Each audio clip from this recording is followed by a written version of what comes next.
do you have any declaration of interest or connections? Thank you very much. Can I confirm that there are no other items of business that any member wishes to raise apart from those on the agenda? Thank you.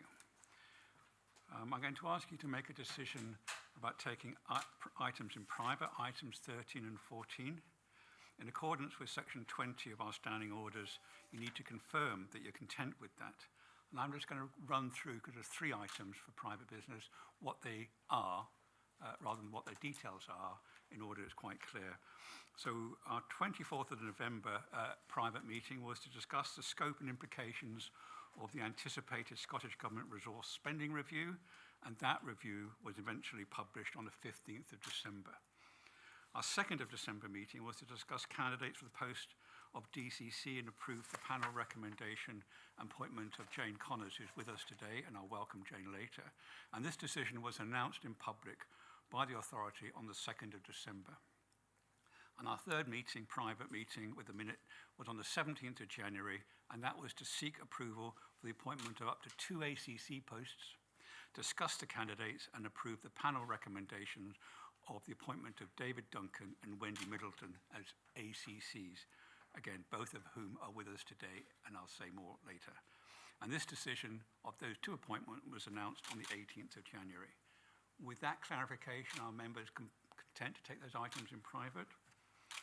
Now, as I said, very welcome to Deputy Chief Constable Jane Connors, who joins us today. I was very privileged to be at Jane's oath of office and to spend some time with her.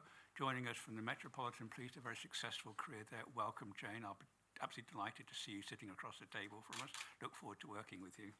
And in observing the meeting today are ACC Duncan and ACC Middleton. ACC Duncan's already started formally in his post, and ACC Wendy Middleton starts on Monday, and I'll be at her oath of office administered with the Chief Constable on Monday. So welcome to you both here. I come on to the minute and actions. We have our minute from our 24th of November. Can I take those to be an accurate record and ask you to approve them?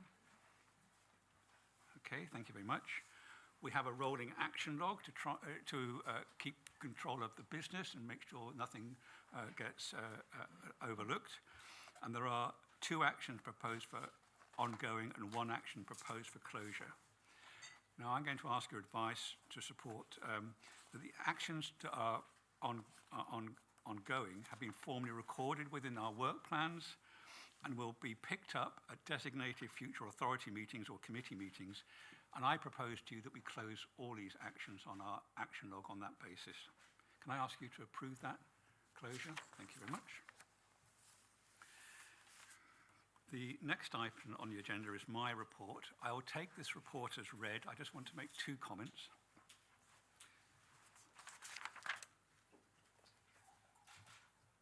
All right, I've missed an item. Thank you very much. I saw the Chief Executive writing there. I've overwritten it. There have been 1 decision since our last meeting taken by correspondence, and that was members approved to stand down the Forensic Services Toxicology Oversight Group. So that's the only only decision we've taken by correspondence. Thank you very much. I come on to my chair's report now. I take it as read, as I said. I just want to raise 2 points. One is our partnership with COSLA. Tomorrow, the Chief Constable and I will be at the COSLA's Leading Forum, and we will be discussing a strategic partnership between the 3 organisations, which I'm absolutely delighted with. I hope we can reach agreement tomorrow.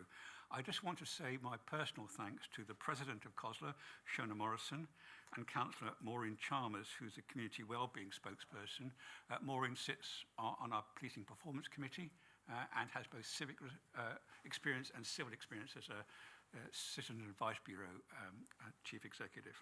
So thank you to both them. I look forward to meeting the senior leadership team with the Chief Constable and making a formal announcement after that tomorrow afternoon. And the other issue is DESC. I'm going to check my notes, I get this acronym right. This is the Digital Evidence Sharing Capability. This is a critical transformation technology where we have started a pilot on the 24th of January. There will be a further briefing to the board about this, who have not been involved. Many of you have been involved. And just briefly, DESK will allow users, such as police officers, prosecutors, court staff, and defence agents, to digitally access evidence. And it has the potential to significantly reduce costs involved and increase the efficiency of the process of transfer of evidence.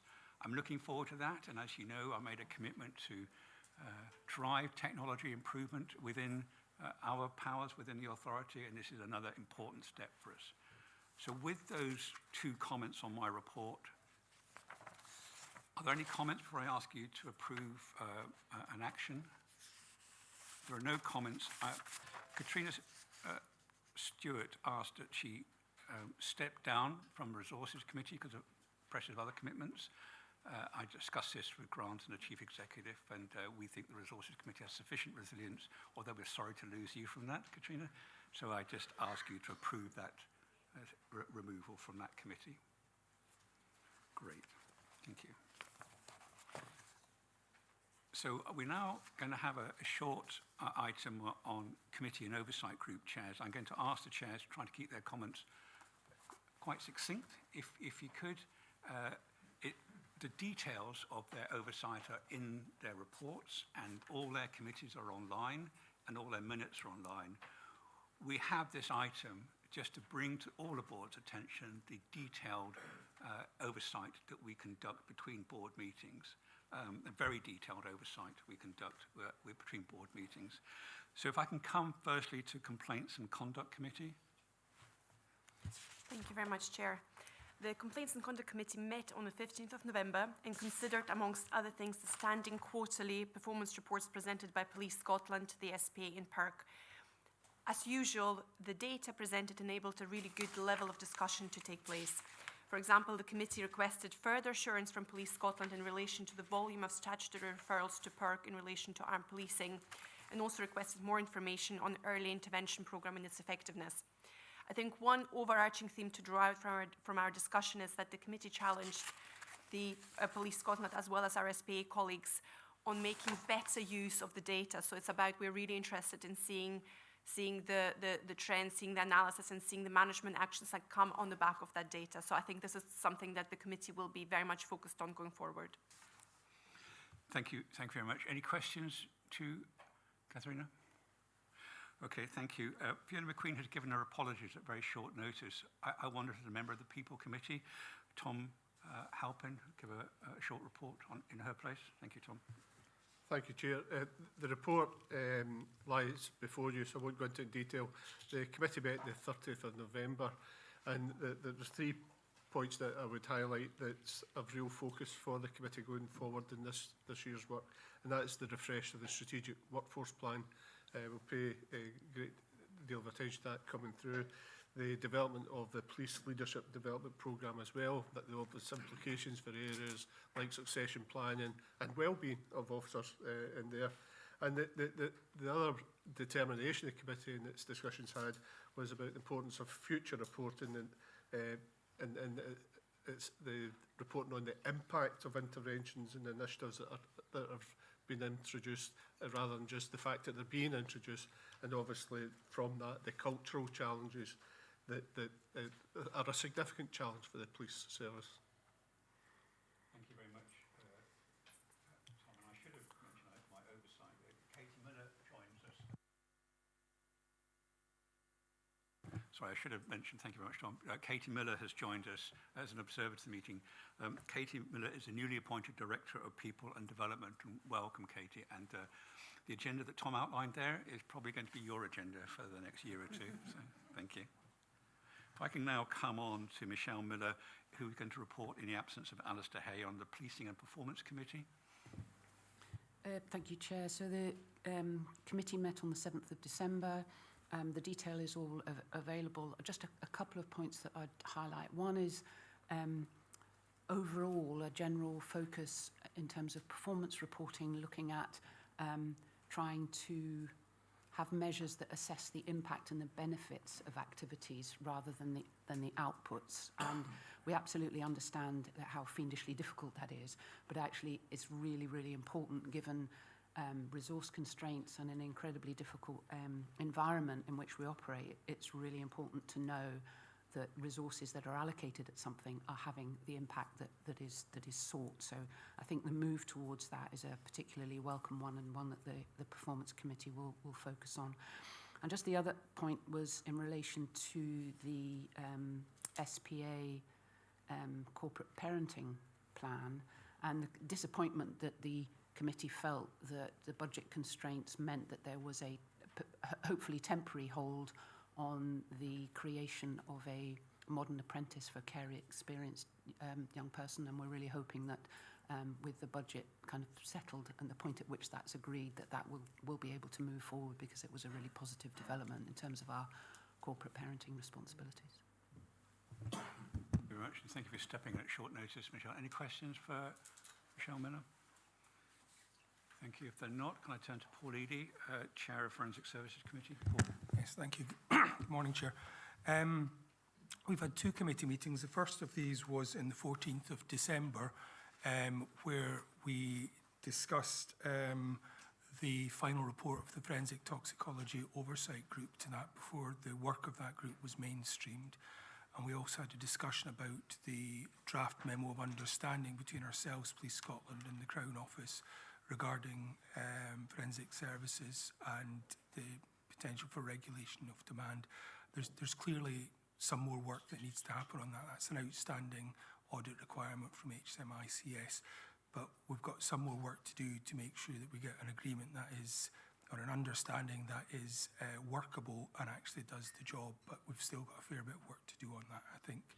The second meeting we had was the usual quarterly meeting, and just a couple of issues from that. Project Weaver, we had a report back on the successful delivery of Project Weaver, which is morbid toxicology transfer of services from Glasgow University to forensics, and that's been very, very successful. I'm sure Fiona will touch more on that in her report. And we also had discussion about an update on drug driving as well. So, and in between all of that, we had a very successful development day for the committee. So I think that's enough for me. Thank you. Any questions to Paul? To add my thanks to David Page for that work on Project Weaver as well. A lot of people were involved in that, but I know reports to me were very critical to driving that through. And thank you and congratulations, Fiona, when it landed with you. Jane Ryder from the Legal Committee. Thank you very much, Chair. The Legal Committee met on the 13th of December. The minutes there, I just wanted to highlight a couple of aspects, specifically in relation to Operation Tarn, the Shaker Bayou inquiry. We had a detailed and very informative report on legal costs. And as appears elsewhere, there's a very significant variance between the anticipated costs and the actual costs, which for 2022-3 will be approximately 6.5 million, and the same anticipated for next year. There's a good reason for this significant difference. The budget was built prior to clarity of when the hearings would take place, but critically, the committee explored details of the arrangements, particularly for those core participants who are being supported from a legal assistance perspective, which represents the majority of the cost. We explored details of steps taken by Police Scotland to enable more detailed internal oversight and resulting assurance that all fees are properly incurred, and we definitely commend the approach, this active approach that Police Scotland have taken, and that is to be very much welcomed. We acknowledge the considerable current and foreseeable costs under Operation Tarn, and also other potential inquiries and fatal accident inquiries, e.g. the M9 starts later in 2023. We noted many of the costs will be effectively out with the control of the SPA and Police Scotland, but as ultimately costs are directly related to an inquiry scope and timing and how that is regulated. But we have very much welcomed the steps taken, and we'll be maintaining an active oversight. And the other aspect of Operation Tarn that we're looking at was lessons learnt. Police Scotland have outlined to us what's described as robust governance structures set up, including a professional reference group and an organisational learning group to maintain strategic oversight. We've probed and received assurance that Police Scotland are adopting not simply a passive but a proactive approach. of identifying and embedded lessons learned on an ongoing basis, not simply awaiting the outcome of Lord Brackadale's recommendations, and we fully support that approach.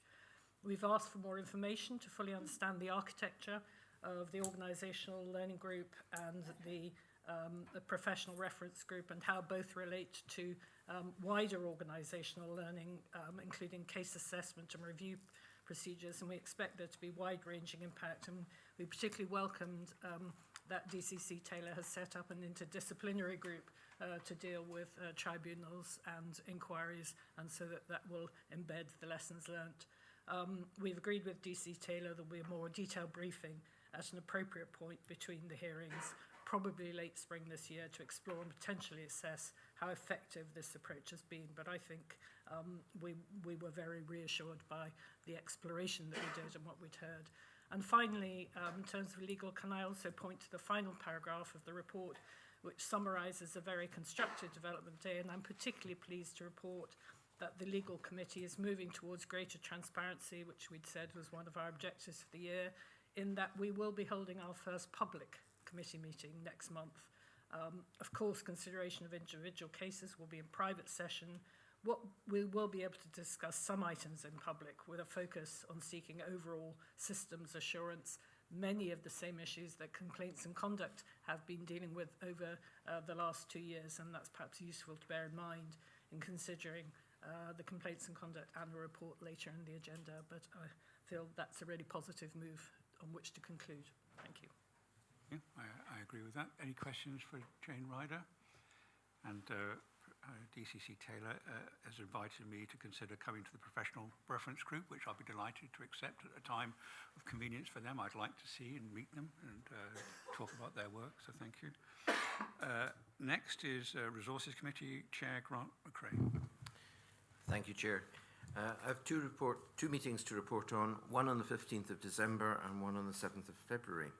At the 15th December meeting, we had the usual monitoring of the financial performance. I'll comment on that shortly.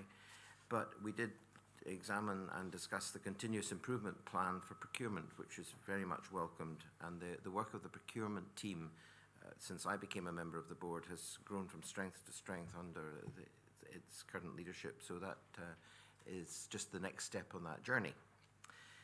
We also discussed the end of project report for various projects, but the one I particularly want to just highlight is the one on best body-worn video for armed policing, which has been very positive and has led to lessons learned for the extensive future procurement of that in due course. Turning to the meeting on the 7th of February, much of the discussion was on the financial monitoring report for Q3 and the year-to-date position, as well as the projected year-end outturn on revenue, reform and capital. There have been quite a number of movements on revenue, as will be seen from the papers, but it's expected to come very much in on track by the year end. Reform is well in hand, and capital still had a significant spend in the final quarter, and we hope that lessons learned from that will be reflected in planning of the phasing of capital in the year ahead to try and actually get less of it in the final quarter. Linked to that, we approved full business cases for a framework for estates professional services, which will help to bring on track at an earlier point in time any work on estates rather than doing it on a one individual basis, and that's a very positive move forward. We approved a contract award for provision of energy efficient housing refurbishment of the 100 or so properties owned by the body. And we approved a full business case for the development and implementation of Office 365. That's all from me. It's a very brief outline, but... Yes, thank you. Thank you for being brief. Thank you. Any questions to Grant? I'm sure the committee will carry on looking at that capital spend and the profiling of that through the year. You've mentioned that before at board meetings, so I look forward to the outcomes of your discussions and what's going to happen next year. Thank you. Audit, Risk and Assurance Committee, Mary Pitt Casey is the chair. Thank you very much, Chair. Yes, the committee met on the 17th of January, and at that meeting we approved the internal audit annual plan, which will now be taken forward by our new internal auditors, and we'll be keeping an eye on the progress of that work. We also endorsed the authority's strategic risk review, and that's being presented to us today at a later item on the agenda. We had updates on ongoing work in relation to the Chief Constable's duty of best value. That's obviously a very important piece of work, and we've asked that progress on that be reported to the committee twice a year going forward. And finally, we had a very, what we call the deep dive into the Productions Remodelling Project, a complex and very important piece of work in respect of an area of work that's critical to criminal justice. Phase 1 has been reported to us. We've asked now for details of the timescales for Phase 2, and that will be coming back to the committee as that Phase 2 of that project is carried forward. And we'll look forward to reporting on progress to the authority. Thank you. Thank you very much. Any questions? The final report is on the Police Negotiating Board and Chair Jane Ryder. Jane. Yes, thank you very much.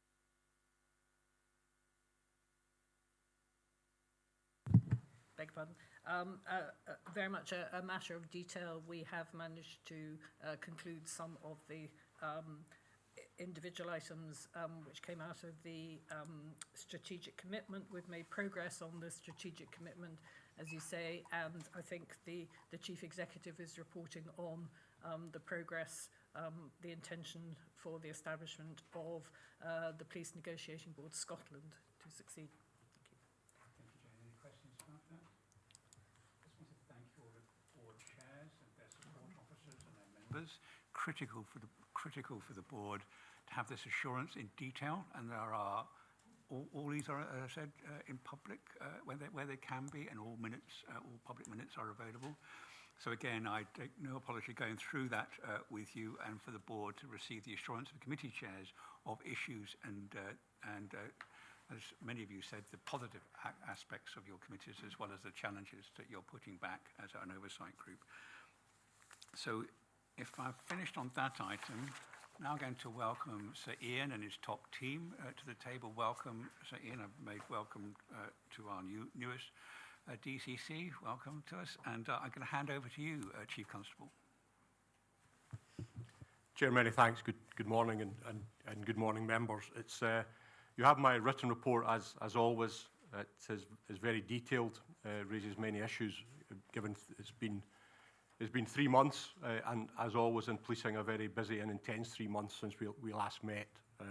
But in addition to my written report, there are a number of issues I would wish to highlight, and there are also a number of other matters that I would wish to raise in public this morning. I will begin with a development, a very significant development in relation to what is the largest terrorist and murder investigation ever undertaken in the United Kingdom.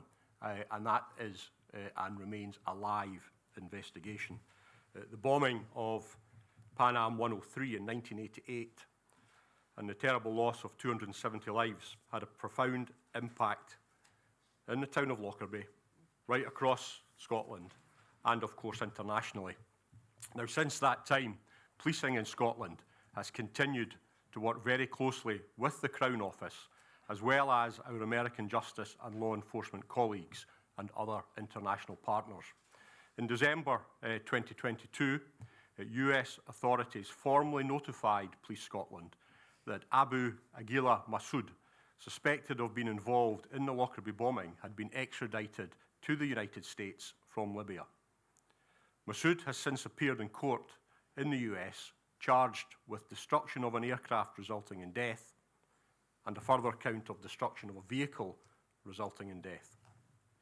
Now, following that formal notification that we received towards the end of last year, my colleague, Deputy Chief Constable Malcolm Graham, and other senior investigators from Police Scotland travelled to Washington, DC, together with the Lord Advocate, Dorothy Bain, KC, and Crown Office colleagues, to meet, amongst others, the US Attorney General, the Deputy Attorney General, and the Director of the FBI. During his time in Washington, just prior to Christmas, DCC Graham also met a number of the victims' families to express Police Scotland's unwavering commitment to bring those responsible to justice, to bring all those responsible to justice. And I would take this opportunity today to publicly reaffirm Police Scotland's commitment to the pursuit of justice. And as matters progress in this important case, Chair, I will keep the authority updated. I have consistently underlined over a number of years that a professional response underpinned by high standards of operational competence and compassion is a prerequisite for the public to have confidence in their police service. In this regard, my written report highlights arrests and significant convictions in homicide cases. Each of these cases is a human tragedy with its own investigatory challenges and considerations. On Monday, 16th January, officers who were responding to a call in Aberdeen discovered the body of Jacqueline Kerr. Jacqueline was a 54-year-old woman and was described as a great sister, as fun-loving and a very dear friend by her loved ones. Following investigation by detective officers from our major investigation team, a 43-year-old man has been arrested in connection with Jacqueline's death and has appeared in court charged with murder. A few days earlier to this, Andrew Innes, a 52-year-old, was given a whole life sentence and ordered to serve a minimum of 36 years after he was convicted of the appalling murders in Dundee of Benilyn Burke and her 2-year-old daughter, Jellica. The conviction was the culmination of a complex investigation, again led by our major investigation team, supported very closely by local officers and colleagues in forensic services, that followed the discovery of Benilyn and Jellica's bodies at Innes's house in March of 2021. I thank and pay tribute to Benilyn and Jellica's family for their courage, their dignity through this extremely difficult and traumatic ordeal. This was a particularly harrowing case which shocked and appalled the community in Dundee and the people right across Scotland. Much progress has been made in how policing in Scotland responds to violence against women and girls, but we are determined to drive further improvement in this vital area, with a focus on prevention and law enforcement. My written report highlights convictions and sentences between December and February in respect of 3 men for separate offending spanning up to 14 years across the east of Scotland, and they are illustrative of other investigations and convictions that have been achieved. Such convictions, of course, are only enabled by the bravery, the courage and dignity of the women who come forward. Violence against women and girls is an area where significant community need continues to be reported to Police Scotland. We attend around 65,000 domestic incidents and investigate around 2,500 reported rapes every year. Police Scotland, all of us in the police service of Scotland, are resolute in our determination to continually improve our response, providing survivors with the confidence to come forward and report, together with the assurance that they will be treated with respect and compassion, and that the service will thoroughly investigate all the circumstances with professional rigour. And at the same time, our prevention campaigns challenge attitudes that drive offending.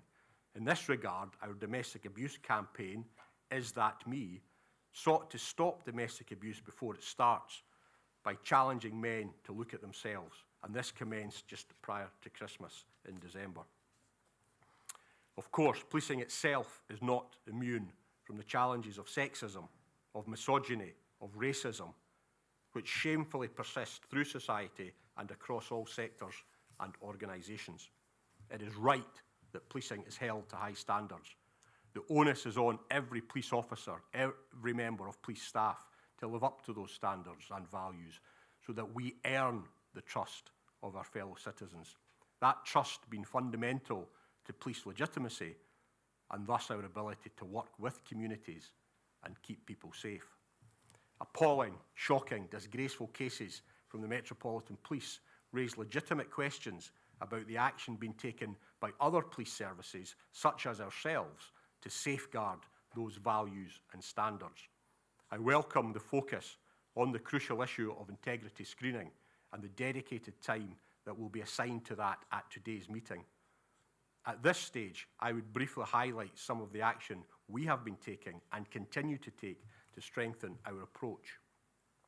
There's a high demand on our vetting team, and some months ago, we put additional resource into that function and introduced an additional check before officers are sworn into office. Police Scotland will also check all officers and staff against national systems, including the UK Police National Database, the Police National Computer, and, in addition in Scotland, the Scottish Intelligence Database. From the beginning of the new financial year, we will implement an innovative rolling programme to review and renew vetting, and we are seeking to bring more transparency to conduct outcomes within the limits of current regulations. Members of the Conduct and Complaints Committee may recall that in May last year, we reported on a review of all complaints and conduct matters with a sexual element from 2017 until the end of 2021, the date that the review was actually established. Now, although no significant issues were identified from that thorough review, we are broadening that review now and extending it to include all domestic abuse-related matters over the last 3 years. We continue to work with the authority, the Scottish Government, the Police Investigations and Review Commissioners, Her Majesty's Chief Inspector of Constabulary and the Crown Office and Procurator Fiscal Service to discharge the recommendations made by Dame, now Lady Eilish Angelini, in her review of police complaints. Significant progress has been made in relation to her recommendations, and as we have discussed, many will require additional investment or legislation. The Scottish Government, in this regard, has confirmed that it will introduce a Police Complaints and Misconduct Handling Bill later this year, and we in Police Scotland continue to support this legislative change. At the same time, we take close note of recommendations and developments in relation to other key reviews and inspections, such as the work that Baroness Louise Casey is currently conducting into the police service in London, and the inspection of vetting that His Majesty's Inspector of Constabulary in England and Wales carried out in that jurisdiction, so that we in Scotland can identify and address matters which have applicability in Scotland. We are working with His Majesty's Inspector of Constabulary in Scotland to support an ongoing inspection of culture within Police Scotland, which has been initiated by the Chief Inspector, Mr Naylor. Due process and fairness are vital elements of justice. Police Scotland has an important duty of care to all our officers and staff, and to this end, we introduce strengthened guidance to ensure a consistent, fair system of support during investigations for all officers and all staff affected. I am clear that those who reject our core values and standards and the core mission of keeping people safe do not belong in Police Scotland. I know my position is supported by the vast majority of officers and staff who work with professionalism and integrity day in, day out to protect and serve and benefit our fellow citizens. Chair, the breadth, the depth, the quality of the policing response in Scotland, as well as our crucial bond with the public we serve, was powerfully underlined during our Bravery and Excellence Awards held at our headquarters, Tullyallen, earlier this month. I was grateful for the Police Authority's support for that important event, notably the attendance of Chief Executive Lynn Brown and Board Member Mr Tom Halpin. It was a pleasure and a true privilege, particularly following 3 years where we have been conducting virtual awards ceremonies, to meet nominees and recipients and their families and hear about inspirational acts of courage displayed by officers and members of the public who went above and beyond when need and duty arose. The awards ceremony was also an important event to recognise the high-quality work undertaken to improve the lives of individuals and communities across Scotland. innovative, dedicated, driven work of public service. The nominees and recipients, in my view, represent policing at its very best. I thank and I pay tribute to the public for their support and to officers and staff for their hard work and commitment to public service. In closing my remarks this morning, Chair, I would like to echo your words of welcome to Deputy Chief Constable Jane Connors to the Police Scotland senior team. As you have already indicated, Chair, DCC Connors took up office earlier this month, and again, I was very grateful for your visible support when Jane took the Constable's declaration on her new appointment. And as you have indicated, Jane is one of a number of recent senior appointments, including our new People and Development Director, Katie Miller, Assistant Chief Constable David Duncan, and Assistant Chief Constable Wendy Middleton. And as you said, Chair, they are all present with us today, and again, I welcome them. The 4 new executive appointments further enhance our focused, strong, dedicated leadership team. And at this time, I have also decided to revise some executive responsibilities. DCC Connors will take leadership of the Crime and Operational Support portfolio. DCC Graham, who has led Crime and Operational Support since 2019, will take command of local policing. ACC Middleton will join the local policing command with responsibility for criminal justice. ACC David Duncan will join Fiona Taylor's, DCC Taylor's Professionalism, Strategy and Engagement Command area, leading a new Policing Together portfolio. This is an important new role. As we have reflected, providing everyone with a fair, just and effective policing response is our moral responsibility. Providing that effective response is our legal duty. It is an operational necessity. And Katie Miller, of course, will work closely with DCO David Page to continue to build high-quality corporate support services. David Duncan's promotion from within Police Scotland and our 3 other new colleagues joining from other large organisations will provide additional diversity, perspective and experience. 10 years after the establishment of Police Scotland, our new colleagues join a maturing organisation and a talented and experienced leadership team which has delivered improved services for all our communities. Our single national service in Scotland represents major public sector reform and has delivered significant value to the public and best value to the public purse. Operational competence has greatly benefited, a clear example of that being our record of responding and investigating and solving murders and our response to major events. Police Scotland played an exceptional role through the COVID pandemic, the COP26 Climate Change Summit, and the key events following the death of Her Majesty Queen Elizabeth. I am hugely assured by the strength of our leadership team, who share a mission with our outstanding and dedicated people, both officers and police staff, to serve our fellow citizens of Scotland, now and in the future. Chair, I intimated to you a few days ago that with that stability in place, I have decided to retire from the Office of Chief Constable later this year. I will retire from policing in the summer. I will have served as a police officer for 31 years, with the privilege of leading Police Scotland for 6, as interim chief from 2017 and following my formal appointment as Chief Constable in 2018. That continuity has been important to stabilise the police service of Scotland. As I consistently say, policing is relentless. I consider the stability which now exists will endure through and also enable a managed transition to a new Chief Constable over the coming months. I will work relentlessly to ensure this occurs. The police officers and the police staff of Police Scotland deliver an outstanding public service. Leading them as Chief Constable to serve the people of Scotland has been the honour of my working life. I will pause there, Chair, and happy to take questions together with my team. Thank you. Thank you very much, Sir Ian. And thank you too for giving us good notice of your intention to retire.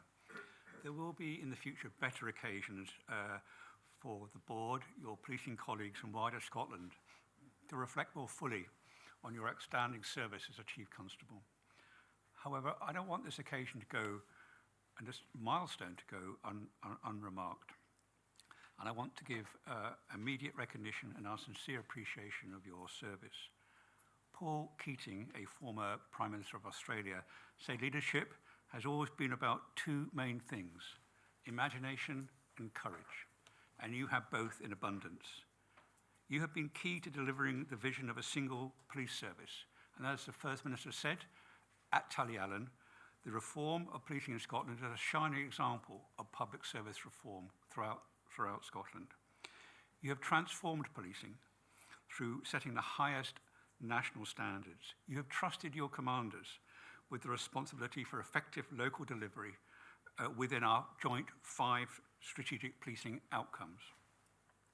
You, as you have said, and I fully endorse, have created stability and values in both the service and your leadership teams across Scotland. You have made policing comfortable, not only with upholding human rights, but actually promoting human rights, a notable achievement in policing. You have led from the front on the duty of care for Scotland's communities and support their well-being and often talk about your duty to promote well-being as well as enforce the law, a critical distinction about policing in Scotland, which I'm very, very aware of. You have embraced being the leader of the public service in Scotland, open to probably the most scrutiny, the fullest scrutiny, and sometimes highly critical scrutiny, and you've borne that with dignity and good grace. You have forged collegiate, national and local partnerships, and I mentioned the one we will attend tomorrow with COSLA, the local government, critical partnership. We have all admired your imagination and courage to drive the reform of policing through some very tough times and to deliver a safe and secure Scotland. As you mentioned, you have led the service with distinction through unprecedented events. The extraordinary public health crisis of COVID, which at the time seemed almost overwhelming, but we had stability, bandwidth, and intelligent application of policing led by you throughout that process. You led the COP26 event in Glasgow, the largest policing operation ever in the UK, and that went successfully, a huge amount of planning. And you and your team delivered the meticulous arrangement for the death of Her Majesty the Queen. So thank you. We'll come back to this, and it's been such a privilege for all of us to work with you over your years as a Chief Constable. Thank you very much. Thank you, Chair. That's very kind. I'm now going to try not to dwell on the fact that you are retiring, but I will, I know that other members will want to mention it, but I'm going to open up with Tom Halpin, who might want to say, but I want Tom to look at the Lockerbie as well. So, Tom. Thank you, Chair and Chief Constable. It's been an absolute privilege to work with you over many years, and thank you for your service. And no doubt we'll talk more about that in the future, so I'll move on. I also greatly welcome your affirmation of this unwavering commitment to the pursuit of justice for the victims, their families, the communities that were affected by the bombing of Panyam 103 over Lockerbie. It's an event that is seared into the souls of society, particularly here in Scotland, as well as across America. And the investigation will carry on, and I'm delighted that that level of integration and investigation continues so long afterwards. And I suppose coming to what's the point of my question now is because I start with that unwavering support and knowing the level of commitment that's required to pursue an investigation of such international consequence requires resource. And I want to explore with you and seek assurance that the financial resource associated with this, is it within the existing budget, or will this require further alignment of resources, as happened the way back in 1988. Because the pursuit of this is bigger than one crime. The pursuit of this is about justice across the globe, and it's never been more important than it is now. Tom, thank you. Thank you for your comments, and I really welcome the question. The reason I started my remarks this morning was really just to reflect the magnitude of the Lockerbie bombing. It remains the largest terrorist investigation, the largest murder inquiry that the UK has ever seen. And you're absolutely right about the scope and the scale of it. I think there's a couple of points I would make, and then I would ask DCC Graham maybe to give more specific comment. The first point I would say that we are building upon the work of decades of policing in Scotland, as you would be aware. The databases, the statements, the evidence, the physical productions that relate to the case. You know, we have them collated, we have them with the Crown, and we have them aligned with our American colleagues.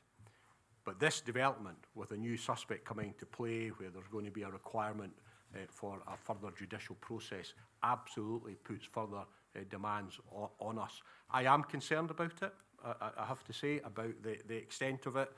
There is no specific additional funding coming from it. This is something that I'm going to have to ask my senior team to find funding from within our major crime and our counter-terrorism budget as it stands at the moment. But if additional demand and pressures do arise, I will have no hesitation in raising that with the police authority, and in turn raising it with the Scottish Government if I think it has that level of financial demand. At this stage, that assessment is one that we're continuing to carry out. So I'll maybe ask Malcolm, if I may, to add to those introductory comments, Tom. Thanks, Chief Constable. As has already been said, the enduring commitment to the investigation has meant we have had a substantive dedicated team working on the Lockerbie investigation since Police Scotland started, and that built on a foundation and a core of staff that had been retained since the original horrific incident in 1988. So we're not starting from scratch in terms of trying to grow a team. That team has changed in scale and nature over the years in any case, and in recent years, because we knew that we were coming towards the prospect of there being another judicial process, that team has already grown, and we have a number of groups of officers based in different places who are doing different types of work. Some of that is refreshing the material and the evidence that we hold, new standards, new techniques that can be applied, and making sure that that is going to be suitable for transfer across international jurisdictions. We continue to work jointly with the Crown Office, Procurator, Fiscal Service, directly with the Lord Advocate, but also with other law enforcement partners and prosecutors internationally and beyond the United States as well. So it is a matter of prioritisation. That process is in place as we assess what the impact of the scale and nature of the latest phase of events in the United States is going to be, and discussions are ongoing as prosecutors there work out what their timeline and the requirements for evidence are going to be. But we're absolutely committed to supporting that. And finally, I would just flag up that whilst the focus of attention rightly is on the prospective prosecution of an individual in the United States, the rest of the investigation continues, and there are other elements and lines of inquiry that will continue to be pursued alongside that with the team that we have in place. Thank you.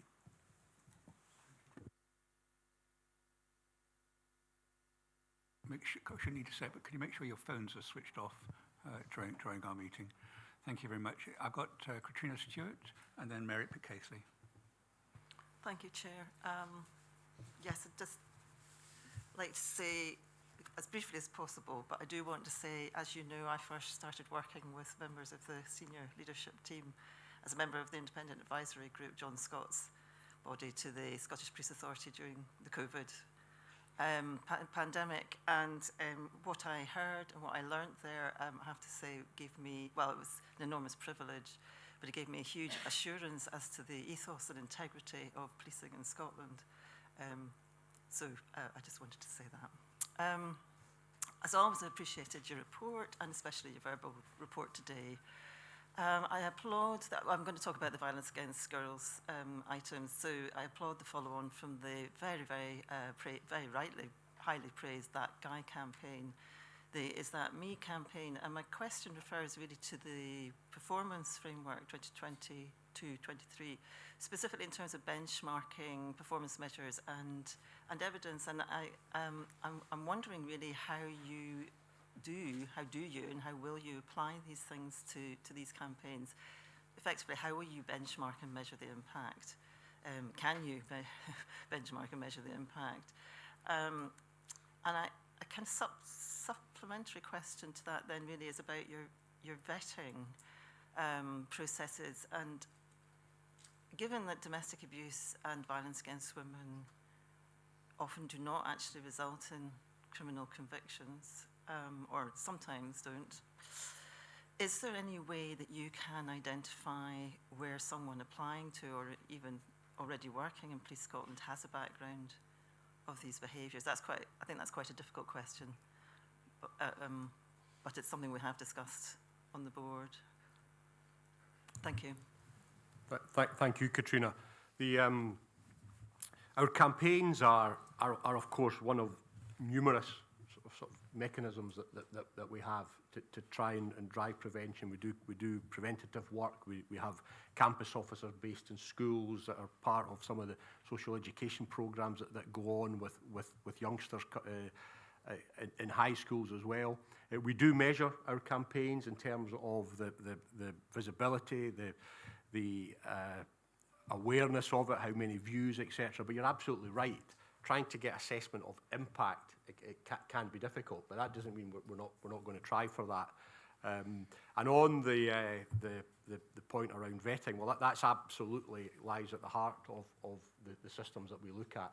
That's why there are issues of intelligence. At times you hear say, what's the difference between an incident and a crime? Well, there is a difference. That's something that we would look at that. And if that arises for somebody who's applying to join the police service, we would drill into that to find out what lies behind it. But actually, it would be very unlikely, extremely unlikely, that individual would be taken either as a police officer or police staff.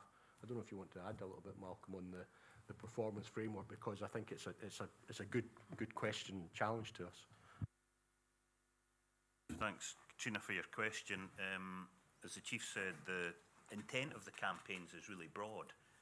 So whilst it is about primary prevention, education, awareness, and informing people with whatever the specifics of the campaigns are, and we mentioned That Guy, the most recent domestic abuse campaign, at their heart, they're seeking to try and raise a conversation in society about issues that have hitherto been largely unspoken about. And some of that intangible is difficult to measure. The impact that it has on victims, the impact that it has on the advocacy and support agencies that we work with day in, day out, and the feedback that we get. And we're doing our best to try and capture that now, because some sort of tangible benefit of that coming through is that women, in the main, have a greater level of confidence to come forward. In the way that you expressed yourself very generously at the start of your question, a greater confidence in the integrity and the values and the approach that the police service will take when they do that. And there were some really strong examples of that, as the Chief Constable mentioned in his report. As members are acutely aware, we're bringing forward a heavily engaged, a really deeply immersive community and stakeholder process round about the violence against women and girls strategy. And alongside that will be not only an implementation plan, but a performance framework that externally can link into the aspiration that we have around about benchmarking, because I strongly believe we are world leaders in this field, and it will link very closely into the internal aspects of the performance framework round about policing together, which will capture some of the elements that focus on our own organisation, which again we've touched on this morning. Thank you very much. And we'll all look forward to seeing that evidence and the development of the outcomes. Thank you very much. Thank you. Can I just check, DCC Graham, when do we expect to have the violence against women strategy before one of our committees and then to the board? What's your timetable? I believe it's in the process of going forward to a committee into May. I think it's the People Committee in May. We're going to take it through. Thanks very much indeed. I'm going to come to Mary Pickesley. Thank you, Chair.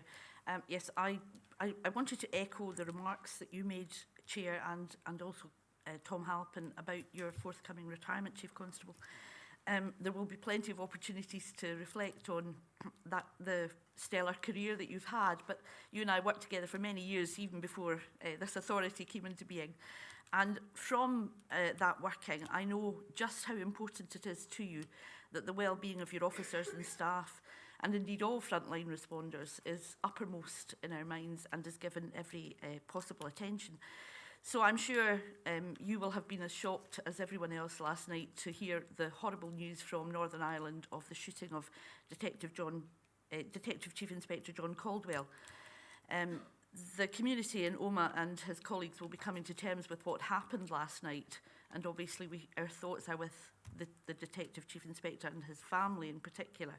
But I just wondered if you and your team, and indeed the whole authority, would join with me in sending our very best wishes to the officer, his colleagues and the community that he serves.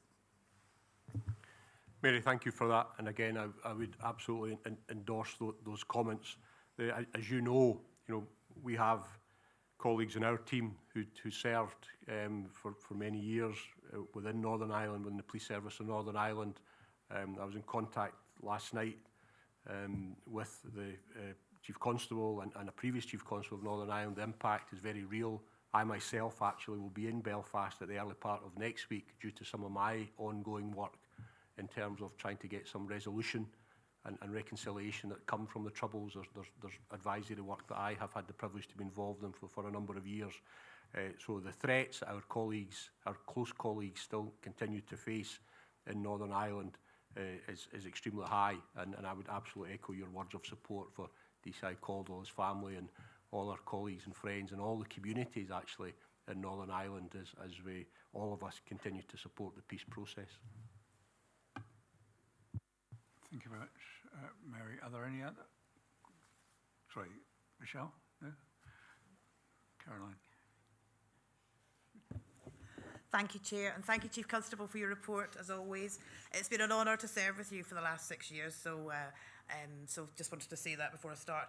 But I'd like to pull out of your report the Police Scotland's Crime Harm Prevention Unit for their recent international award in the Cyber Security Awards. Their award was for their Parents' Guide to Social Media, which helps parents and carers understand both the positive and negative effects of social media on young people. And I just wanted to pay particular testament to this because cybercrime, especially fraud, is now accounting for about a third of all our crimes. And so the more that we can do in this sort of prevent space, the better that we'll all be educated in how to protect ourselves. So I just wanted to commend them and all the hard work they're doing and this international recognition. Thank you. Caroline, thank you. And your point around prevention in the cyberspace is absolutely right, because the policing mission and purpose remains the same, whether it's in the cyberspace or the physical space. We need to have an enforcement capability, we need to identify offenders, and we need to bring them to justice. But just as we need to have an education role, protection, prevention in the physical space, and whether that's public or private, well, similarly in the cyberspace. So when we build our cyber capability, building preventative functions capabilities are just as crucial to having that enforcement capability. One goes with the other. It's never an alternate. It is necessary. So that's why I highlighted that particular award and recognition. We will build on that. DCC Connor will take the lead in her new role and again drive forward with our cyber strategy, building on the foundations that Malcolm and others have already built. Thank you. Very much, Michelle Miller. Thank you, Chair. And again, just to echo my colleagues' comments, it has been a huge privilege to work with you, not just from my perspective as part of the SPA, but also previously in my work in public protection in Edinburgh. So thank you for that and for everything that you've done for Police Scotland.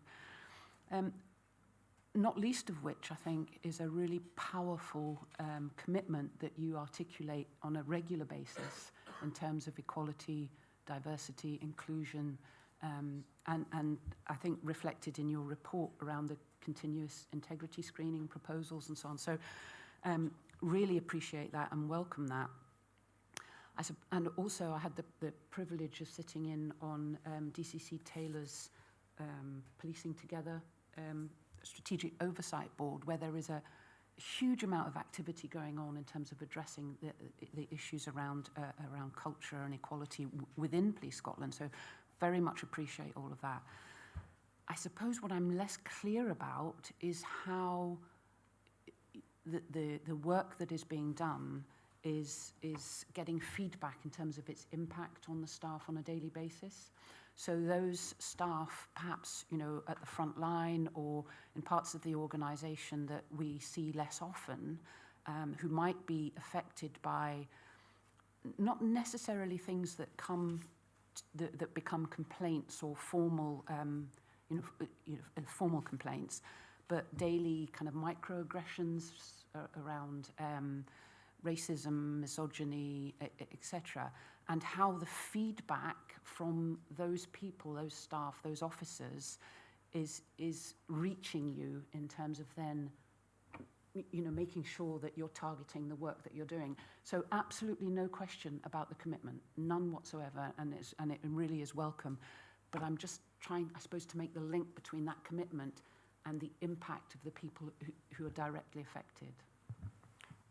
Michelle, thank you. And the challenge you articulate is a challenge, I think, for all organisations. But we are absolutely taking some specific steps in that regard, whether it's on leadership training. You know, it's an integrated programme in terms of, you know, giving people the confidence, making sure that people can make those interventions, as you suggest, you know, to challenge inappropriate behaviour at an early stage, and knowing that the organisation will support them. But you know, DCC Fiona Taylor's leadership in this area has been quite outstanding and has been a major element of what we sought to develop within the police service over the last number of years, and to get that internal integrity, that internal legitimacy that allows us then to go and support and serve the people of Scotland. But Fiona, I wonder if you can add some comments to that. Of course, Chief, thank you. Michelle, I think it's an incredibly important question that you've asked. And you've probably heard me say more than once, there is little point in us convening a strategic oversight board and talking about some, as you say, really significant initiatives that really have the potential to impact positively on the culture of our organisation if actually they get no further into the organisation than police headquarters. So we've put a number of mechanisms. This isn't a single, we don't have a single mechanism, if you like, for identifying how successful or otherwise some of these initiatives have been. We are looking at assessing success across a range, using a range of vehicles and a range of different metrics. Amongst those, and I know you and I have spoken about this before, are some really powerful truth to power sessions, which are led by myself and are led by other members of the Force Executive, where we take the opportunity to listen to the experiences of colleagues who are actually delivering that policing service across Scotland, and who may do so with a protected characteristic in their heritage background, or just in terms of the way they present when they come to work every day. We've had the first round of those Truth to Power focus groups. We've recently, as an element of Race Equality Week, and I have to say, Race Equality Week, Michelle, was very much a bottom-up, a divisionally driven initiative on the part of two of my colleagues who really pushed on, I think, and did some fabulous work across Race Equality Week in February. But part of that week was actually to bring together those individuals who'd participated in the initial focus groups to actually ask them what's changed. Has anything changed? If not, can you tell us why not? And can you help us to actually understand how better we can begin to address some of those issues? And we'll get into a second round of those focus groups as we move into 23-24. So we're listening to the people who are delivering the service for us from all backgrounds. We are also, we've got a very detailed implementation plan which sits behind the Policing Together strategy. There is more work to do. I want that implementation plan to be incredibly granular. I want us to be assuring if we believe that we have met a milestone or we've delivered one of the commitments in that strategy, I want to be able to assure that that has been the case. And again, I'll come back to the how in a second. And we also have more work to do on that implementation plan itself, and that's work that Tom McMahon and I will be taking forwards. But in terms of the how we're going to do this, this is why I'm incredibly grateful to the Chair, to the Chief Constable and to members of the authority this morning to enable us to create a bespoke executive position led by ACC Duncan, supported by a strategic equality, diversity and inclusion advisor who has recently joined us. And their role, Michelle, will be very much to go out onto divisions, into departments, to speak to people, to listen to people, to understand firsthand whether or not what we are doing is working. Your point about microaggressions, again, is absolutely correct. You know, we need to be making it very, very clear through every channel open to us what the values of Police Scotland are, what the culture of Police Scotland should be, and what we expect from all of our colleagues. And to finish, Chair, the point that the Chief made about, you know, over the 10 years that Police Scotland has been in existence, we have trained our sergeants and our inspectors and our chief inspectors, but we have predominantly trained them in how do you manage a firearms incident? How do you manage if you're the first person at the scene of a serious road traffic collision? What we've been less good at doing is actually developing them as leaders in their own rights. In their own right, supplying them with the tools, the technique, the support to actually have those challenging conversations with, for example, the shift bully. You know, to actually empower our first and second line managers who are critical in any organisation, but particularly in policing in Scotland. First of all, to understand what we expect from them, but then secondly, to give them that support and that reassurance that we will absolutely back them to do the right thing, to intervene as early as possible and as you know, and I don't use the word low pejoratively at all, but as low a level in the organisation as we possibly can, so that we nip these issues in the bud right before they become, you know, problematic for our colleagues.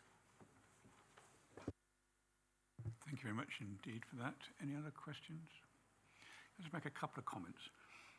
I have said to the board, and they have said to me, that over this next year, the measurement of change issues and the pace of change issues will be critical for us to hear from you, because that is the delivery phase now. We're beyond the strategies. You have developed those over the years under your leadership, very clear strategies. So this management and measurement of change and the pace of change is one which you aspire to. You've just given us a really good answer to that one. So we will be focused on delivery in this year. This current calendar year. The other thing is, thank you for telling us that the portfolio changes, and we knew that. Thank you for telling us in advance, but you made it in the public space now. And I want to ask a question about the local police improvement plan and where that it sits, I imagine, with DCC Graham, when we might see a next conversation at board level about that, because I think, again, our colleagues in local government were very interested. I think they're working with you, but can you tell us where we might see that at a board meeting or through a committee meeting? Thanks, Chair. Again, I'll ask Malcolm to say a little bit more on that. With the change of portfolios, it actually part of that refresh does allow a fresh eye to come in. So inevitably, you might imagine we are looking at our change programme. We're having to look at the budget. That we will discuss the budget in detail at next month's authority meeting. And within that, we are going to be forced to have an element of prioritisation about the progress that's been made. But our commitment to improving our local policing model, which is central to our relationships with local government, will be at the heart of it. So DCC Graham already, you know, just a number of days really into the new portfolio, is doing a sort of check on the progress of the local policing programme, and we will bring that back at an appropriate time. I don't know if you want to say anything further, Malcolm. Thanks, Chief. Just very quickly, I mean, firstly, fully support the focus that there's going to be on delivery. That's the territory that we're all in. in terms of making sure that the strategies and plans that we've had over many years are able to translate into something that we can lay out publicly and, you know, in more detail perhaps in other sessions with yourself, Chair, and board members, to demonstrate some of the prioritisation and the challenges that we will have going forward in terms of the ambition boiling down into the things that we can actually achieve with the capability and capacity that we'll have in the organisation to do that. As Chief Constable's already said, there's some shorter term work ongoing to look at the impact of the budget changes that will face us in the year ahead. And I'm looking at the local policing service delivery review programme in combination with some of the other major service design-led programmes in other parts of Police Scotland to make sure that there's full integration and we're making best use of the resource that we've got for the changes that we want to see. So I can't put a timeline in terms of when we would bring it back, but my proposal might be that we try to have a fuller conversation with the board before we bring that back into a public session at some point in the future. Thank you very much. Very, very welcome clarification. Any final questions? It does feel like a end of an era with your announcement of your retirement. Just wanted to say this. The first line of assurance of the board is the quality and values of our police staff and our senior leadership in particular. And you leave an incredibly strong team when you do decide to retire. And so the line of assurance we take from that is absolutely critical for us. And I'm very confident that in this transition period, which you've committed to me and you have just committed to the board, you'll help us with, we will both rest on the broad shoulders of your team. And that assurance we get will not waver from the delivery, as Malcolm said, over this period. And as we seek to actually strengthen the team together, I really look forward to that. But I just want to make that point that you are our first line of assurance, and it's a critical one. Without that, all the other lines would be far less effective. So thank you, and thank you to your team and all police officers, because all police officers are our line of assurance for public trust and confidence. So thank you for your report, Chief Constable. Thank you, Sir Ian. I'm going to move on to the next item, which is the Chief Executive. Thank you, Chair. Chair, if I may, on behalf of all the staff of the SPA, to offer our sincere best wishes to the Chief Constable on his future retirement before I speak to my report. In my report, I highlight issues that have occurred or have been progressed since the authority met in November 22. In terms of the budget, which has been touched on by both yourself in your report, Chair, and by the Chief Constable, the settlement was an improvement on the flat cash that we were expecting, but challenges do remain. And work is ongoing to deliver a balanced budget to be considered by the Resources Committee in early March and by the board at the end of March. I'd like to just touch on the joint strategy for policing, which is elsewhere on the agenda. And I only want to acknowledge and commend the exemplary collaborative working between the SPA strategy staff and the strategy colleagues in Police Scotland. In terms of strategies, our own corporate strategy is now out for public consultation. We did our first strategy in 2020, and the SPA refreshes for 23 to 26, and we'll come back to the next meeting of the board. I'm pleased to report that our Gaelic language plan has now been approved for 23-28 and will be published on our website before the end of March 23. The Vice Chair, Jane Rowdy, did mention about PMB Scotland, and there is a bit of detail of that in my report. In 2016, the Criminal Justice Scotland Act confirmed the arrangements for PMB Scotland, and the Scottish Government intend to enact the arrangements in the autumn of 23. The report sets this out in detail in terms of what is intended to be put in place. The Scottish Government will consult, and the SPA response will be guided by the members of the PMB board on the authority side, the Chair, Jane Ryder, other board members, Fiona McQueen and Caroline Stewart. In terms of the Police Foundation, the Research and Evidence Forum, led by Tom Halpin at authority level, has had productive early discussions on working with the Police Foundation on challenging and emerging issues in policing in Scotland. And further development will be reported to the board as required. Chair, I'd like to signpost a fact sheet that has appeared, will appear on our website to do with mobile working. The most recent fact sheet covers a summation of the findings from the Robert Gordon and Abertay universities into the implementation an impact of the introduction of 15,000 mobile devices to frontline officers and their support staff in 2019-22. The evaluations concludes that it has saved over 700,000 policing hours, which has been redirected to increase police visibility, in addition to improve officer well-being and also to reduce costs. This project has been recognised UK-wide as an exemplary of best practice in implementation of a project of its type. Finally, I'd like to touch on the Scottish Railways Policing Committee. Firstly, my report details the most recent meeting of the committee, at which authority members attend Tom Halpin and Mary Caithley to represent the authority. However, I would wish to draw the authority's attention to the fact that Bill Matthews, the chair of the Scottish Railway Policing Committee, is standing down after committed service over 10 years, and we'd wish to offer our sincere thanks on behalf of the authority to Mr Matthews and thank him and wish him all the best for his future endeavours. Thank you, Chair. The report is for discussion. I'm happy to take any questions. Thank you, Chief Executive Brown. Any questions for the Chief Executive? Paul Eady. Yes, just, excuse me, touching on the last item about the Transport Police, it would be quite good to hear more about the work that they're doing. And I wonder if there's scope to either have something at a development day or one of our boards from British Transport Police. Thank you, absolutely. We'll timetable in, we'll offer the invitation to the Chief Constable of British Transport Police and the Chair, and hopefully they will come to a board meeting. Thank you. Thank you. I thank you for that. Thank you, Paul. I would be very welcome if they could come here. Chief Constable.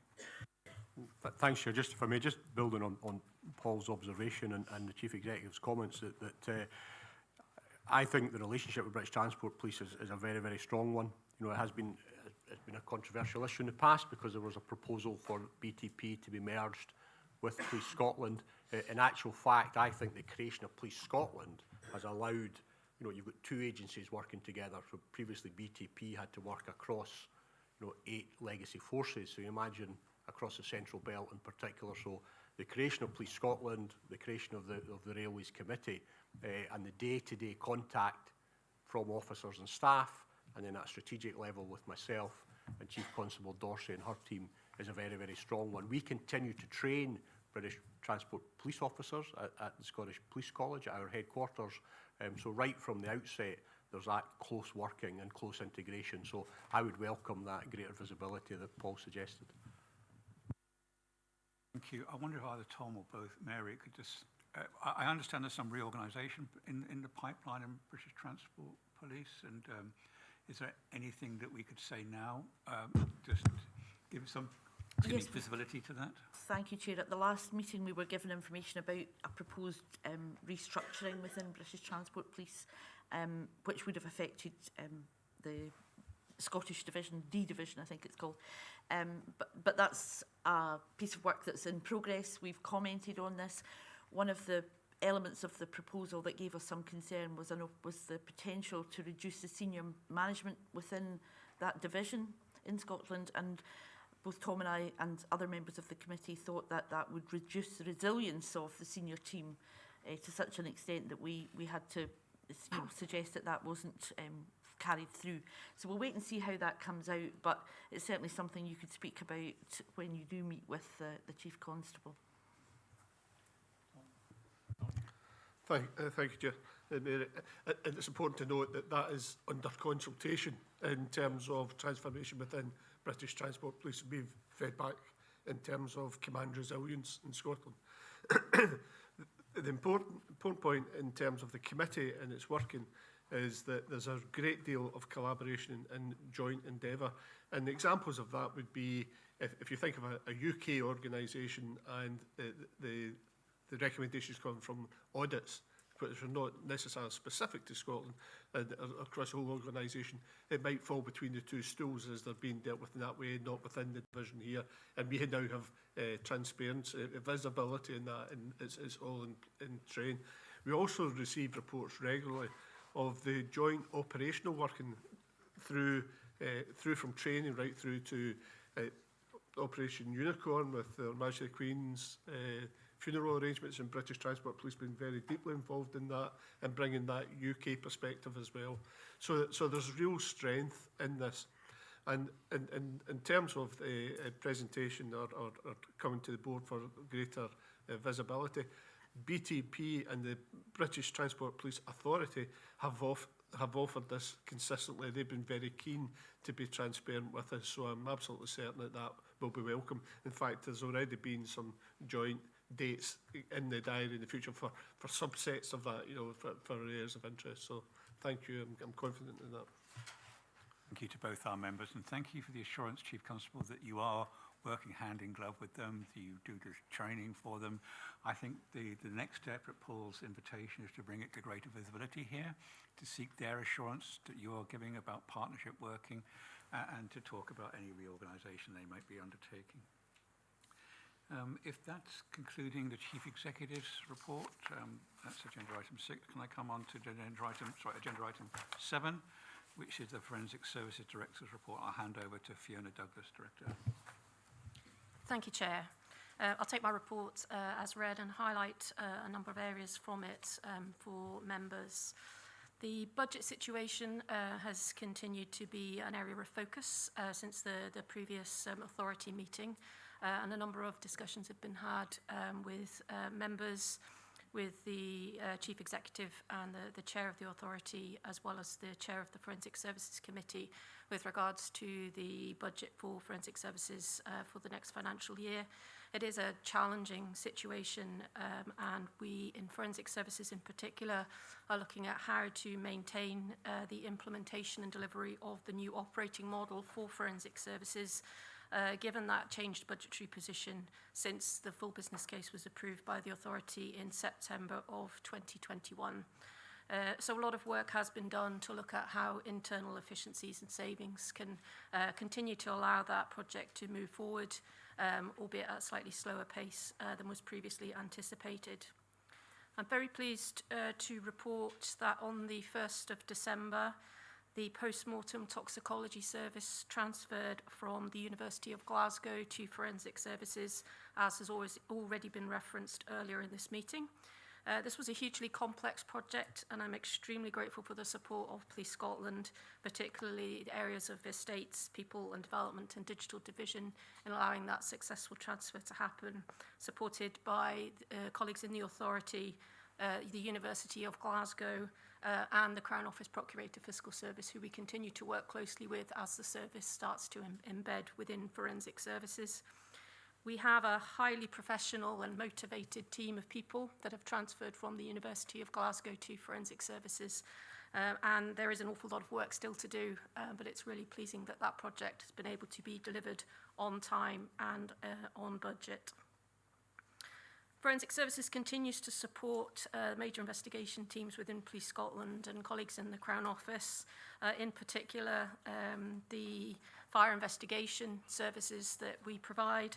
Have been very busy since January with our forensic scientists that are specialised in fire investigation, supporting Police Scotland and the Scottish Fire and Rescue Service in investigations into recent fatal fires in Jenners in Edinburgh, and also in the hotel fire in Perth. We have forensic scientists across many disciplines that work within forensic services, and this is one of the very specialist services which we do deliver from the Scottish Crime Campus.